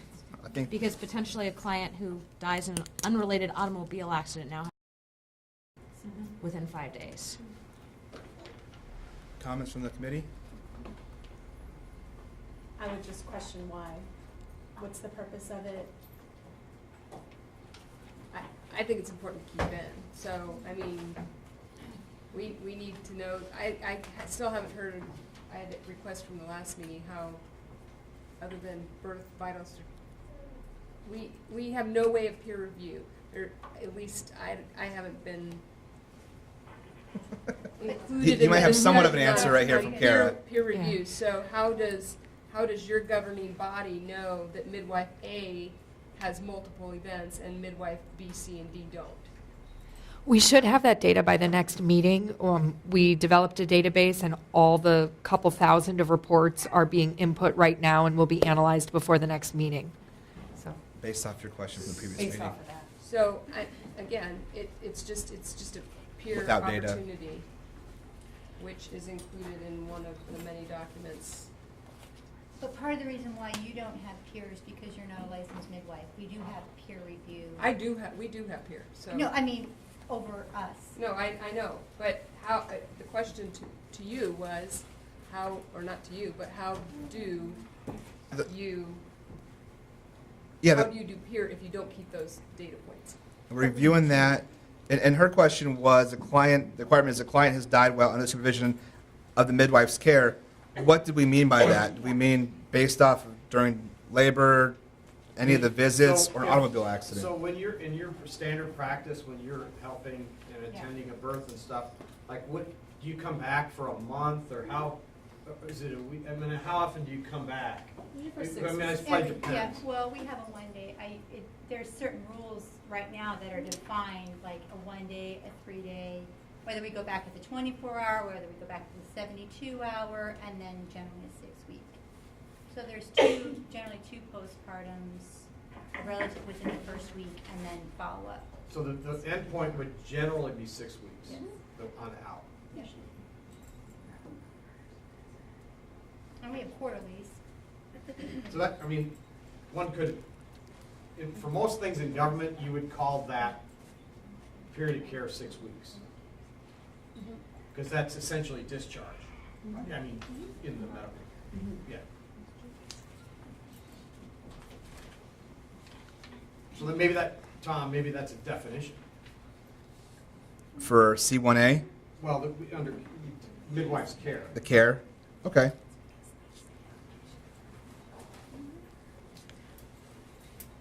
Again, I think what's in question is it health related or is it a car accident? Do you want to know about Right. the car accident? I think that's your kind of Yeah, leaning midwife towards with your care question. related. Yeah, it's Yeah, vague I would- language. That's yeah. just my comment. Maybe maybe a client, a midwife care related. Okay. And Well, and don't forget, there's also going to be a death certificate. Yeah. we can look at expanding that with the definition or putting another term that clarifies that, because it is pretty vague and broad as it is. Adds a requirement to provide the documentation maintained by the midwife to the department upon the department's request. That is on page 16. And that is, we ask you for documentation of your CPR, current NARM certification, or continuing ed requirements. And it says the continuing ed requirements must be maintained for at least 3 years. And allows you 2 days to provide us with that information to fulfill our request.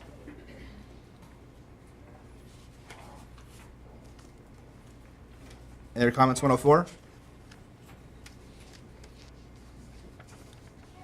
I think we were just here. Continuing ed requirements. As of now, we're going to increase the strawman version from 10 to 20 continuing education requirements, and that's over the course of the licensing period, which is 2 years. And the CEs must be to improve the midwife's ability to provide services within the midwife's scope of practice, to recognize and respond to situations outside the midwife's scope of practice, or provide guidance to other services a client may need. And it must be approved by the American Nurses Association, American College of Obstetrics and Gynecologists, Midwives Alliance of North America, Arizona Medical Association, American College of Nurse Midwives, Midwifery Educational Accreditation Council, or another health professional organization. Any comments on that? Going back, I don't need to go back again on page 15, but where are we going to have in this draft or our rules the quarterly or reporting? Is that later? Just wait. Okay. We struck out that too. Oh, because I'm just saying, because normally we would provide a summary on item C2, A, and B in our quarterly. Yeah, it's actually on page 35 is where the strike through. It's in 112, client and newborn records. And then all of 36 and 37 contain that information. Does that help out? Yeah, and I can review that since we're just on like. Cool. Exhibit D, the renewal application form.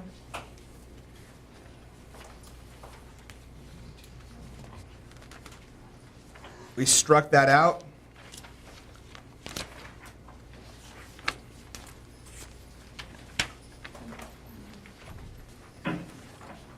The time frames we struck out.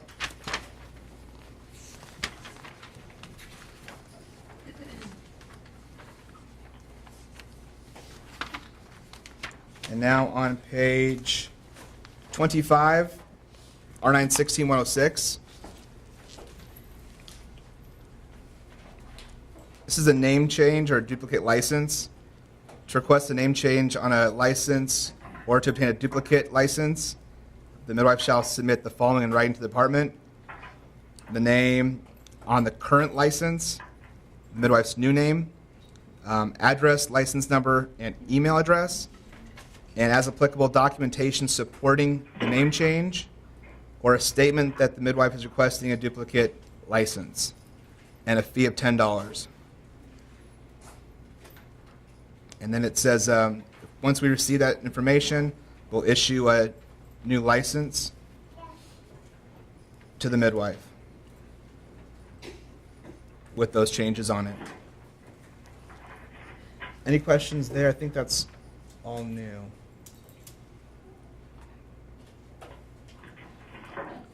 Any comments, 106? Time frames. We moved it. As you can see, it was struck out 2 rules ago. It clarifies the time frames to be consistent with other amendments in Article 1 mainly the citations, changes initial licensure to eligibility for a jurisprudence test, and added clarification of calendar days, corrects references to other sections and subsections, and streamlines subsections B and C to be consistent with deletion of the approval application and approval to take the midwifery examination.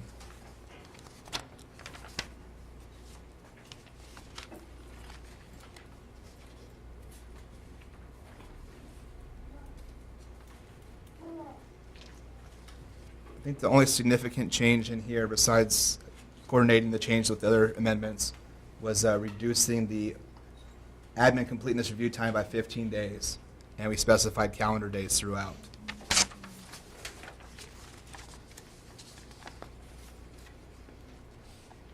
Any question on the timeframes?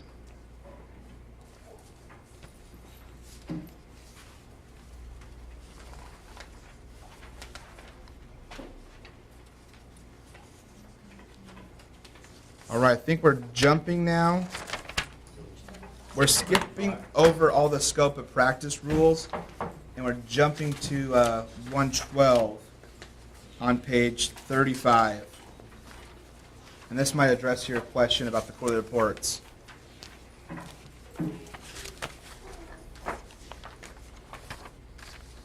A lot of this information was obtained from the Exhibit E, the quarterly report. And if you want, I'll probably go through this line by line and take questions. The midwife shall ensure that a record is established and maintained according to 12/2297 for each client and newborn delivered by the midwife from a client. A midwife shall ensure that a record for each client includes the following: the client's full name, date of birth, and address, names, addresses, telephone numbers of the client's spouse or other individuals designated by the client to be contacted in emergency, written informed consent signed by the client, the date the midwife began providing the services, the date the client is expected to deliver the newborn, the date the newborn was delivered, if applicable, an initial assessment of the client to rule out that the client has a history of a condition or circumstance that would preclude care of the client by a midwife, or determine the number and outcome of previous pregnancies and number of previous medical or midwife visits the client has had during the current pregnancy. Progress notes documenting the midwifery services provided to the client, lab and diagnostic reports, medical consultations made about the client and the reason for each medical consultation, a description of any conditions or circumstances arising during the pregnancy that required the transfer of care, the name of the physician or hospital to which the care of the client was transferred, if applicable, documentation of medications provided to the client, the outcome of the pregnancy, the date the midwife stopped providing midwifery services to the client, if applicable, instructions provided to the client before the midwife stopped providing midwifery services to the client, and C, a midwife shall ensure that a record for each newborn includes the following: the full name, date of birth, and address of the newborn's mother, the newborn's date of birth, gender, weight at birth, length at birth, and APGAR scores at 1 minute and 5 minutes after birth,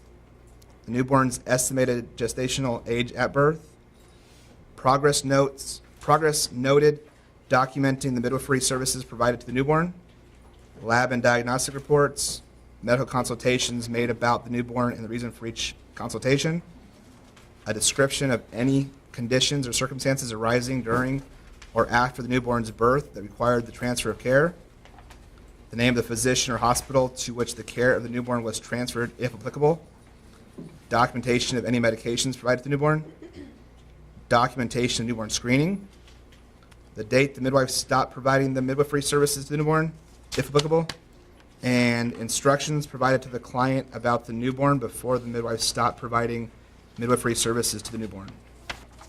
Whew.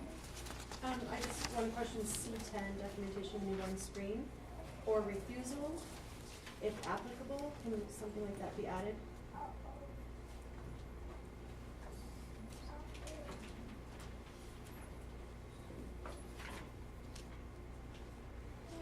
Any comments on that?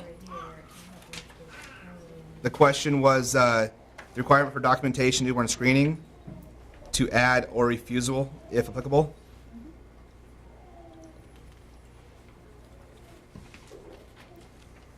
No comments? Discussion?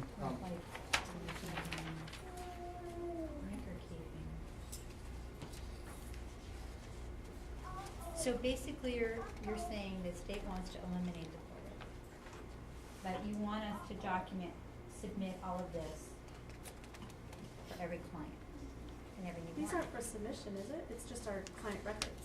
As That's what I'm trying to figure out. in the strawman version right now, it does not require it to be submitted to the department. Because where does Title 12? So this is all tied to ARS 12-2297. What is that? I believe it's maintaining the record in case they have a backup. I Maintaining think medical if they don't have, I mean, if you eliminate your quarterly reports, then do you have a system of audit? I noticed the hole earlier, and that previous section where we said they have to submit within 2 days information on the CEs, CPR, it would likely be added in there And what would that look like? to provide us with documentation if we make a request to do an investigation or something. So it's not a standard audit. You wouldn't audit every pre-license or renewal. According to the current version, that's not in place, no. And there's not an opportunity for self-audit Self-audit from the agency? from Well- the practitioner themselves. I have to self-audit my records every year. NARM does require peer review, so in their, part of their renewal of the certification, we are required to do so many hours of peer review. What does that look like? I don't know what your peer review looks like. The questions are to review the medical records by peer review, since as this version does not require the midwife to submit the records quarterly to the department as previously required.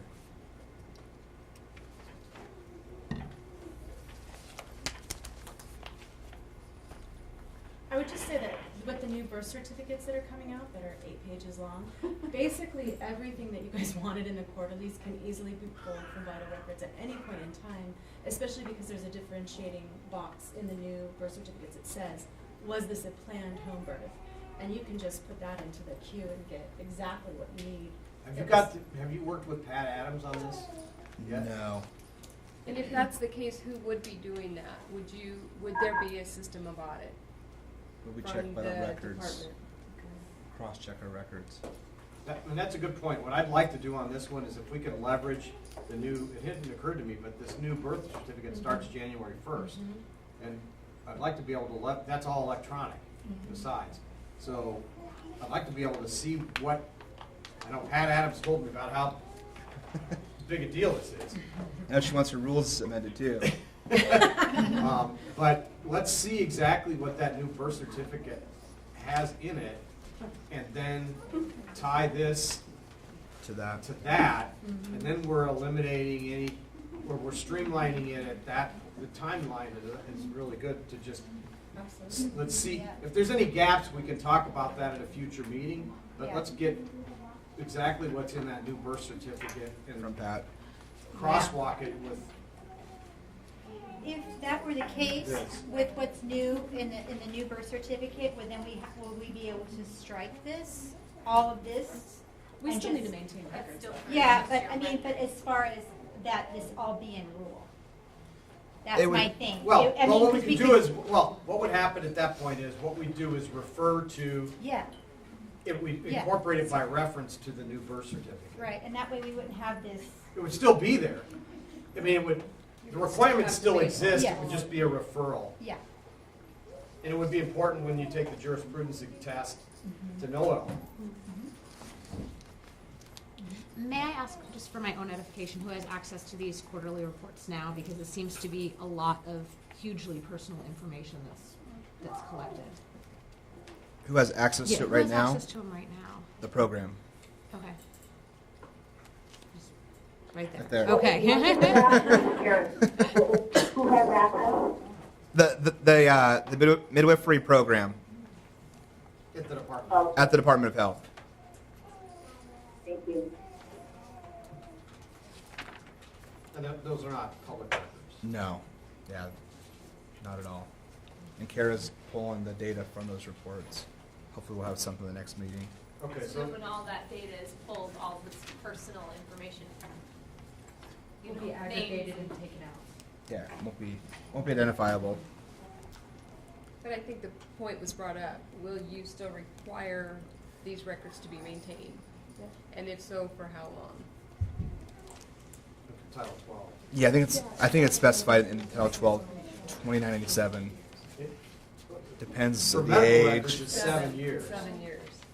And I think that's what this is going to, is that same. Yeah, it is.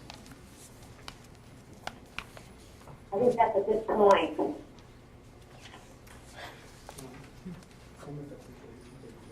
Include in the Any other comments on that section? Once again, thank you. Rocking and rolling. Does the birth certificate have, does the new, well, I guess we don't know, if it has anything on newborn screening? It does. Yes, it does. It does. It I haven't seen it all. may or may not have emergency contact. I think that would be the one. Okay, we'll do a crosswalk, and by the meeting on the 14th, we'll know And how I closely these two match up with the new birth certificate. And I think some of the reason the requirements are on here is in case we have to do investigation, that we get it from the midwife instead of going through And then- looking at birth certificate. Right, and electronically, we run birth certificates as well, so we've got, within the agency, the ability, it's in a different division, but we've got the ability to Match it. electronically match up the data with unique identifiers and do investigations electronically. As opposed to how it is. Yeah. It's just not. Okay. So, this is Karen Holder and Flagstaff. Uh-huh. Did we come to consensus on maintaining records? We're going to revisit much of 112 when we match up the new birth certificate requirements that go into effect January 1st. And match it up with current the state law for medical records, Thank you. which is 7 years. Yeah. Exhibit E, the quarterly report, is struck out based off of the previous rule we just discussed.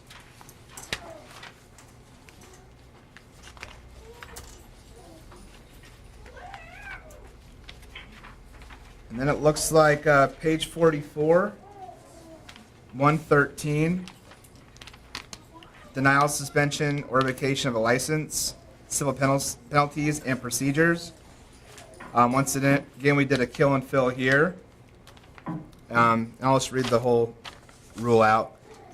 In addition to the grounds specified in ARS sections 36756 and 13904E, the department may deny, suspend, or revoke a license permanently or for a definite period of time and may assess civil money penalty of $50 for the first offense and $100 for each subsequent offense for any of the following reasons: practicing under a false name or alias so as to interfere with or obstruct the investigative or regulatory process, practicing under the influence of alcohol or drugs, falsification of records, obtaining any fee for midwifery services by fraud or misrepresentation, and permitting another to use the midwife's license. And then what is 36,756 and Title 13? Title 13 is the criminal code. Basically, 756 says we can take action for violating any provision of the statutes or the rules adopted. So it provides the cover for everything, and then we list the additional ones 1 through 5. So when you compare our disciplinary procedures today with this, how's the process different, if at all? Not at all. would be defined as fraud or misrepresentation? Obtaining any fee for midwifery services by fraud or misrepresentation. What Would that include knowingly practicing what is out of the scope of practice? I think it's more like calling yourself a midwife and you're not being a midwife, or, but It could be not being licensed, but that's taken care of for violating a statute. So we'd probably cite you under the statute that requires you to be licensed. What, could it be that you said you were going to charge $500 and you charged $1,000? Yeah, you could have ran the credit card twice on accident. but that's grounds for losing our license. It's If deny, suspend, or revoke. Permanently or for a definite period of time. Or we can assess the CMP. Yeah, that just seems like, I mean, a money issue for midwifery services. It's know. it's the same as what was in the current rules. In 111, 111.5 it was in. So it's not a new requirement. Yeah, just trying to maybe define it a little bit more. And Tom, when you talk about the due process piece that comes after this, or as a part of it, If we take an enforcement action on a license, you have your opportunity to challenge that, essentially. If we issue a denial, revocation, you can go to the administrative law judge under the Office of Administrative Hearings and take your case in front of the ALJ. And then, depends on the ruling of the ALJ, it comes back to the department based off the ALJ's findings. And then Will makes a determination based off of what the ALJ said, what we did initially, and then he makes what's called the director's decision, the final decision. So if you choose to kind of appeal the initial, you have that in process. If you don't choose to appeal, it goes into effect. Does that help out a little bit? ALJ is Administrative law judge. Or Kara was this morning.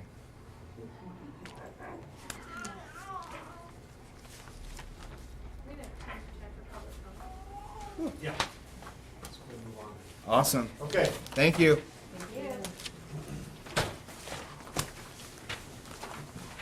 Thanks. I think we accomplished what I wanted to achieve today, which is to get through some of this administrative lifting, which I think the committee has done a good job with today. There were a few action items that we're going to be taking back. I think the biggest one is around the electronic birth certificate and then matching that up with the administrative requirements here. We've got to do a little bit of homework on the issue around, how to match up the way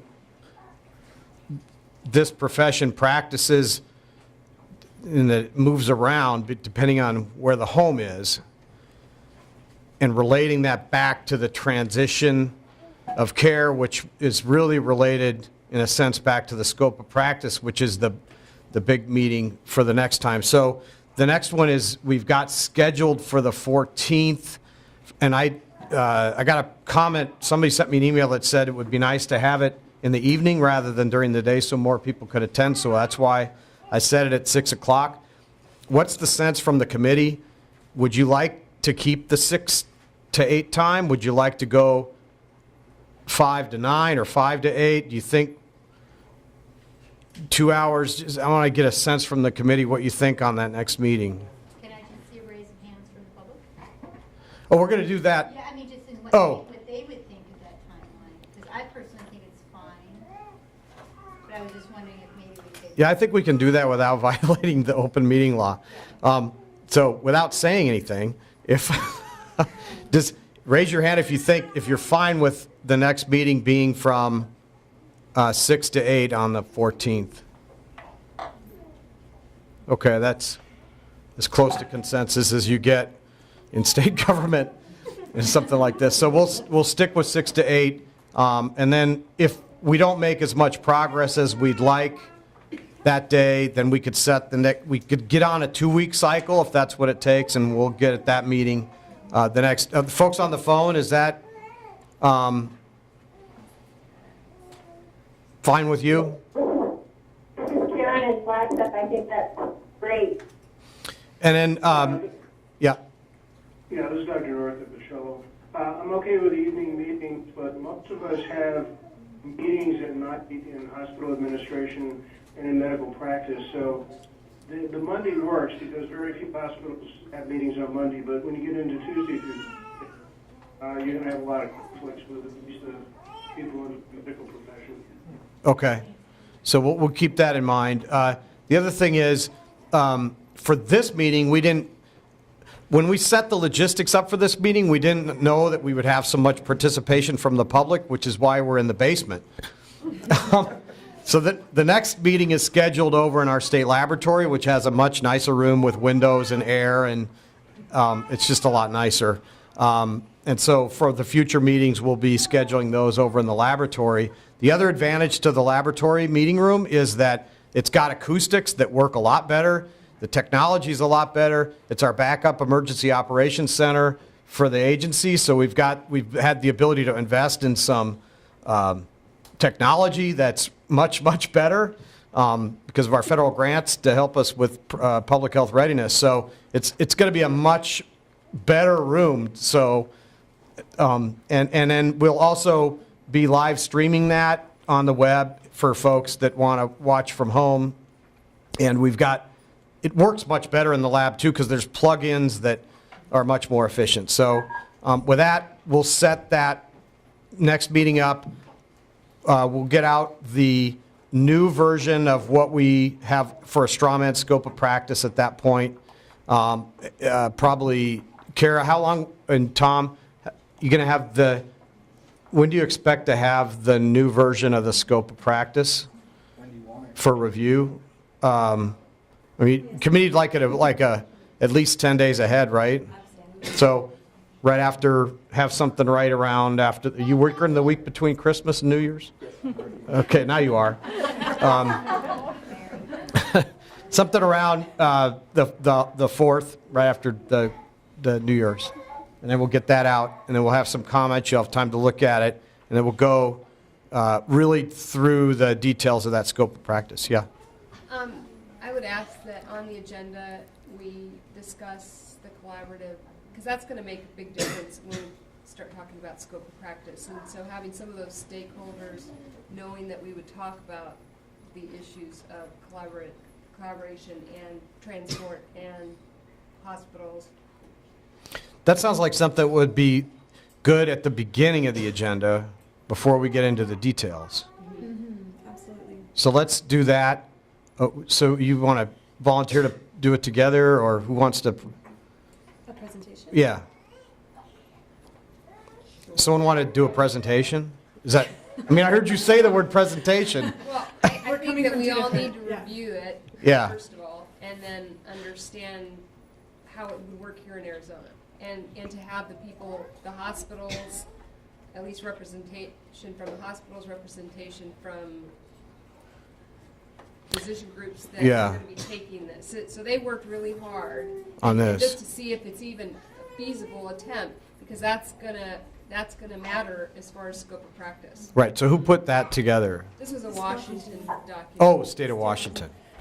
So she could give a presentation on that document, which is a great document from a doctor's point of view, and I could do it from a midwife's point of view if that's what would be beneficial. Yeah. You guys, okay. And then, so we'll have a PowerPoint presentation, if that's the way you want to do it, at the beginning of the agenda, right? Say from 6 to 6:20. I don't know the details of how.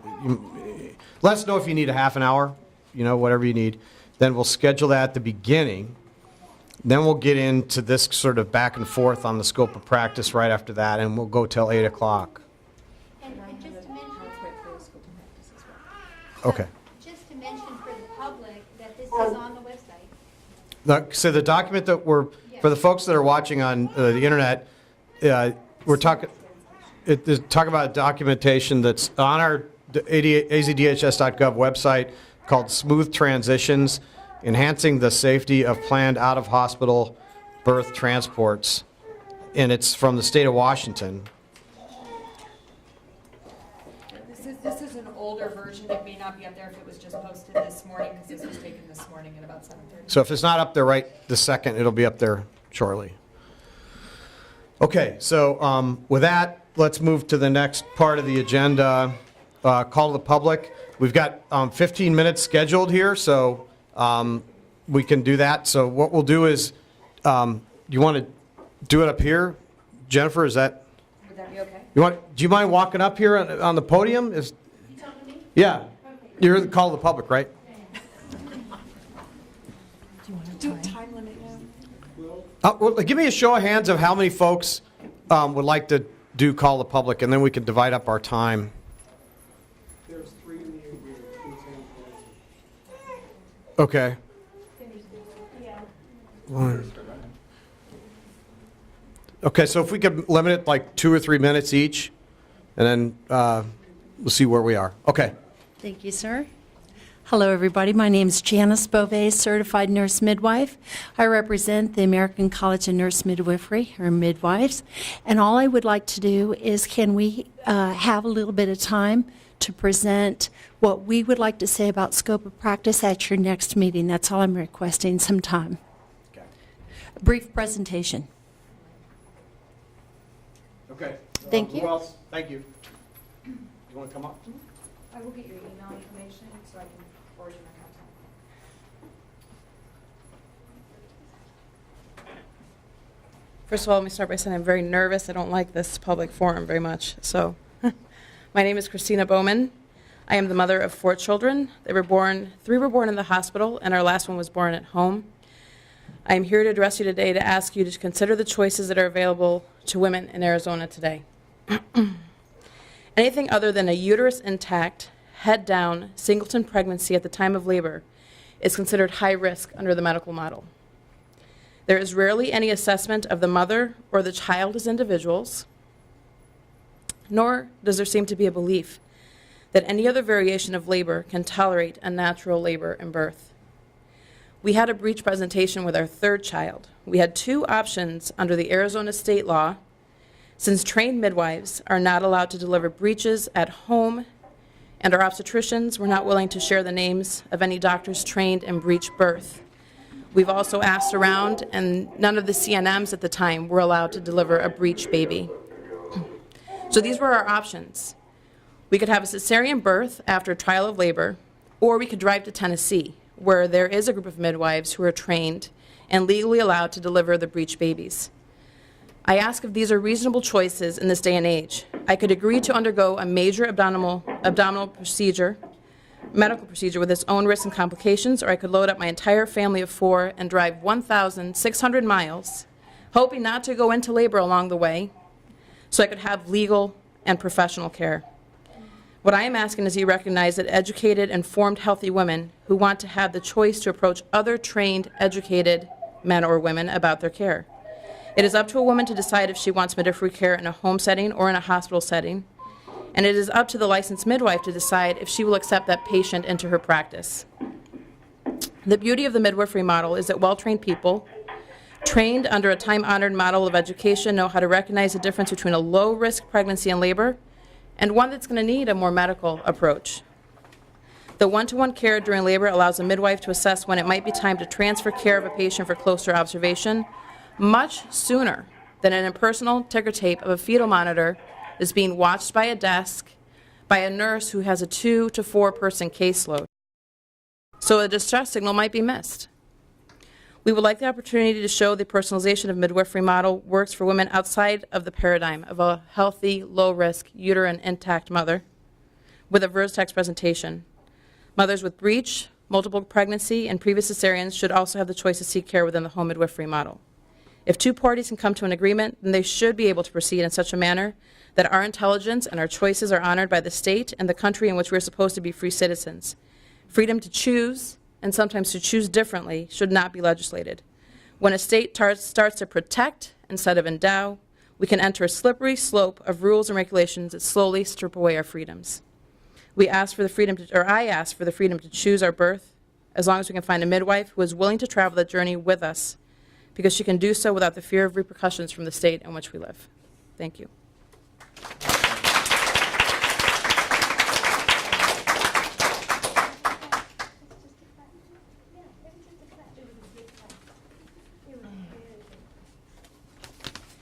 My name is Sri Sant. I am a mother, and just want to tell my story and share why I'm here.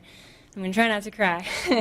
After a devastating and unnecessary cesarean where there was no fetal or maternal distress, I suffered a severe case of postpartum depression. And when I became pregnant again, I chose to seek the care of a home birth provider so I could have a more peaceful and safe experience. I was lucky enough to find a certified nurse midwife available to provide excellent care for that baby's pregnancy, labor, and birth. 3 weeks after his birth, I experienced a late postpartum hemorrhage. My midwife and I agreed that I should seek help at a hospital, and I did. And I am forever grateful for the obstetrician who took action and was able to solve the problem and probably save my life. And that is what obstetricians are for. My safe, normal birth at home, that is what midwives are for. Many of my peers who have had cesareans are also looking for home births, and I've recommended that they use the CNM I used, but she's turned many of them away because she simply cannot handle that patient load of caring for all of these women. And I know that there are women who have birthed at home unassisted because they refuse to go back to the hospital, and they lack options of care providers. I don't see any reason why, when we have so many competent, licensed midwives already practicing in the state, that they can't offer care for those women as well. And I want to see that that licensed midwives have the option to provide care for women seeking a home birth after a cesarean in the state of Arizona. And that's all I have to say. Thank you.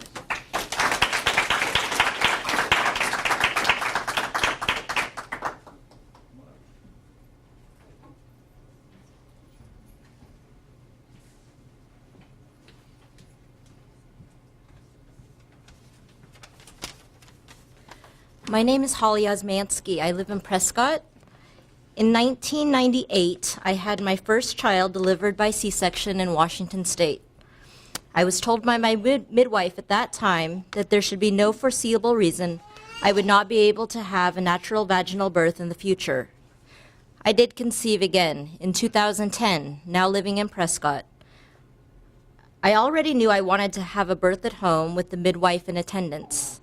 I was devastated to learn that Arizona law not only prevented a licensed midwife to assist me, but that I would also have to undergo surgery again.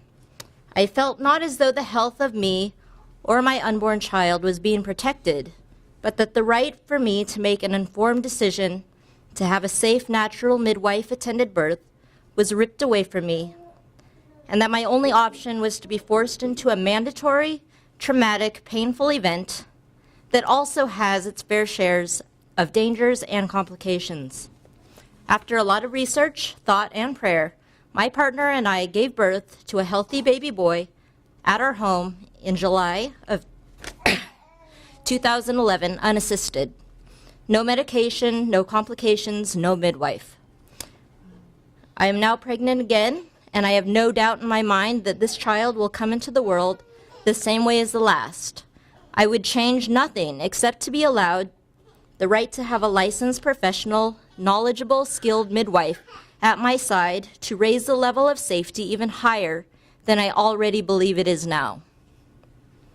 So to those who have the power to change the law, please remember that as women, we are not ignorant. We can make informed decisions about our bodies and our babies, and we have the professionals to make a VBAC safe and successful as long as we have legal access to them. Please change this law that takes away our right to have a safe, assisted home birth. Thank you.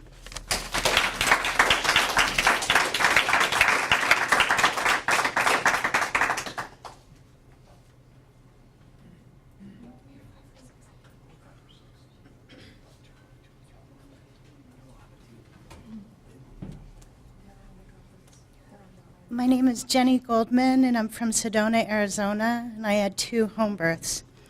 In Sedona and the Verde Valley and Prescott, there's only one doctor who supports midwifery. It's not realistic for a midwife in Sedona or the Verde Valley or Prescott who wants to be licensed to have to get a letter of recommendation from a medical professional or have a doctor assigned to their client. Thank you.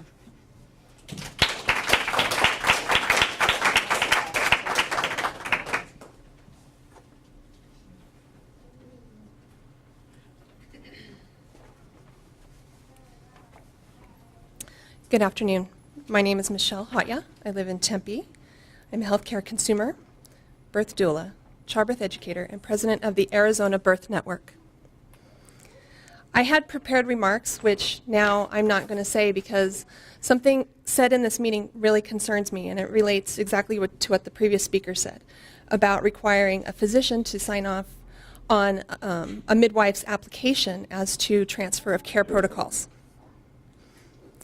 I'm concerned about this possibility, possibly limiting women's access to any type of midwifery care in the future. If I was transporting, or if any of my clients were transporting an emergency situation, I would expect that the quality of care would be upheld regardless of who their birth attendant was, and that if they were transporting via car or EMS, they would be treated in the emergency room or in the labor ward without prejudice as to what their previous birth choices might have been. And I can see that there are prejudice. There are opinions that exist out there against women who choose midwife-attended births.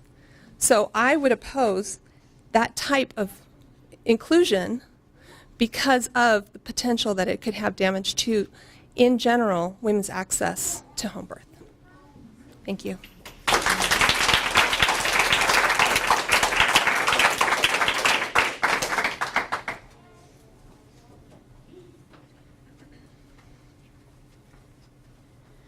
Hello, my name's Sierra Novak, and I live in Prescott, Arizona. Excuse me. I'm here today because I plan on giving birth to my first child at home, and because of unforeseen circumstances, I ended up with a primary cesarean section for good reason. My husband and I are trying to conceive again, and I would like this one as well to be a home birth, but I live in Prescott, Arizona, and the only option there is a cesarean section. So my other option, if I wanted to birth naturally, is to have an unassisted, which I feel is fairly dangerous, home birth. The only way that I could have a safe birth in my area is to have, sorry, I'm nervous, is to have a trained midwife that can monitor my child. And if there is an emergency situation where I would need a surgeon's care, it could be recognized immediately and I could be transported to the nearest area or the nearest hospital where I could have a surgeon deliver my child if it was necessary. Thank you.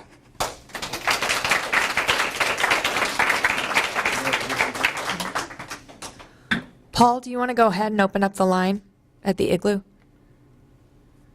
Okay, I can do that. Okay. Do you want to have the first speaker? Sure thing. I'll have him come up here. Hold on.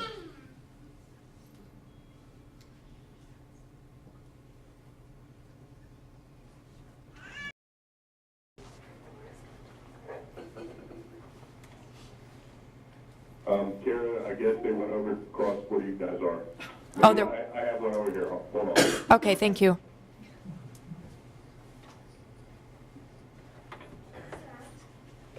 Good afternoon. My name is Doris Wayne. I am a second-year OBGYN resident at Good Sam, and I would like to thank you for the opportunity to speak today. I first and foremost would like to reiterate that myself and all my colleagues would like every woman to have the kind of birth that she desires. However, it does worry me somewhat to have a patient a woman who's had a prior C-section have a vaginal delivery at home, given the known risks and given the fact that there may be a lack of monitoring that would allow one to assess whether or not there's a danger of things such as uterine rupture. And I guess my question is, or what I'd like to bring up is what are the thoughts on how you would approach such a matter should you suspect a uterine rupture? And I can say, as someone who's seen uterine ruptures, you have minutes to act. And while I would like every woman to have the kind of birth that she would like, I think that there's some sort of regulation regarding it's safe for the woman and her child. Thank you. Thank you. Paul, is there anybody else over there? You got one more. Thank you. Hi, my name is Meredith. I'm a fourth-year resident. I'm also a mother.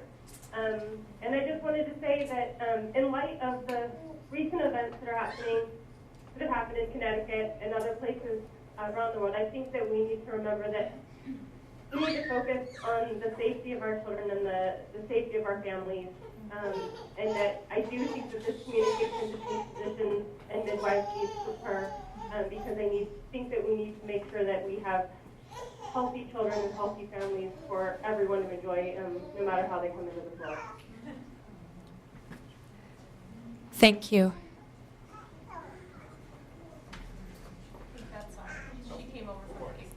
Did somebody come over from the igloo to talk? I did. Oh, perfect. Okay, come on up.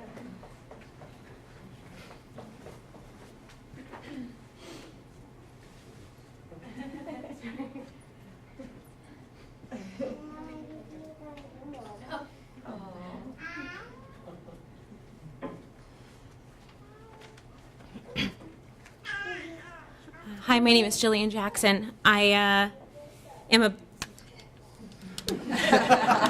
mom, a birth advocate from Tucson, and I on the thought of remembering that we want our children to be healthy and we want our children to be safe. We also have, sorry.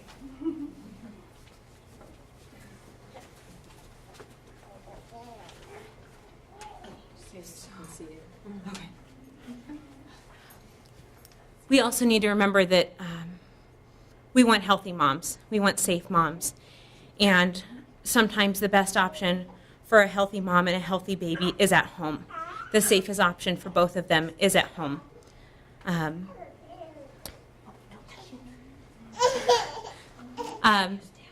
Options in midwifery save lives. When we limit the options of midwifery, we are endangering women by limiting their options to things like an unassisted home birth, which can be dangerous. Well-trained midwives save lives every day. They are capable of noticing red flags without the unnecessary interventions that often put moms in danger.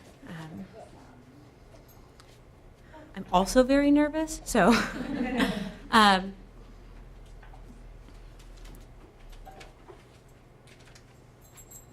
I think moms need the options that they deserve. The more options that they have, the more lives we're going to save.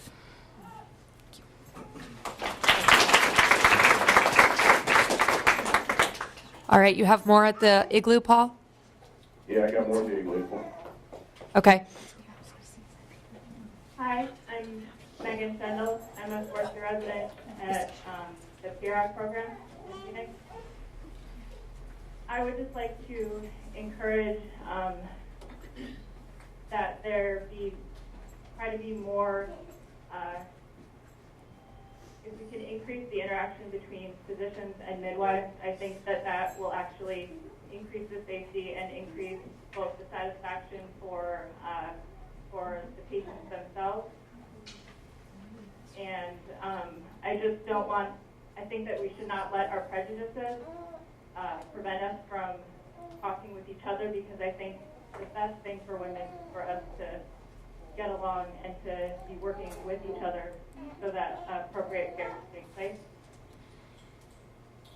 I also think that as far as VBAC goes, that there are limited options, especially when you live outside of the Phoenix area, for wanting a VBAC. But I don't think that necessarily having a VBAC at home, even with a midwife, is the solution to this problem.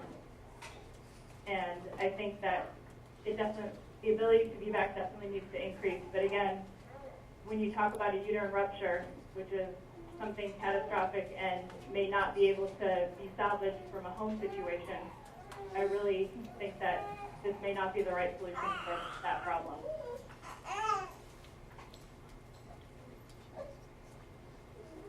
Thank you. My name is Jessica Richardson. I'm a home birth mother. I've had 2 children at home. I have not yet had a birth at the hospital that I've witnessed. I'm seeing a little bit of a fallacy of logic here. In the state of Arizona, naturopathic doctors and MDs are allowed to assist a woman giving birth, vaginal birth after cesarean at home. So it seems to me that the issue is not an out-of-hospital vaginal birth, but whether or not it's within the scope of practice for licensed midwives. I would personally be very happy to see licensed midwives able to give birth or assist a birth, vaginal birth, cesarean for each home. Is within the scope of practice for doctors and naturopathic doctors, then it ought to be within the scope of practice of licensed midwives who are trained in birth.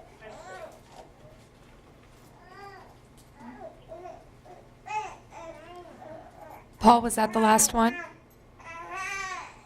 Anyone else? That take care. Thanks, Paul. Thank you over at the Igloo. All right.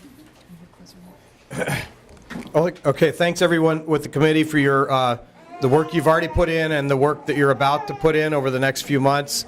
I appreciate the participation from the public. I really like how this is participatory democracy in action. So, but Allison, it goes back to that a year ago when we were talking about this process, how I envisioned that we would be working through the issues. Doesn't mean that there'll be easy things to resolve, but I think by using good solid data and balancing the various issues that we've got, that we can come to what would be just general consensus about this. So we've got a lot of road ahead of us, but I think we can get there. So with that, stay tuned, and we'll get the details up on the agenda. If you have members of the committee, if you got additional ideas, email Kara directly, but not the rest of the group. Okay, thanks everybody. Bye.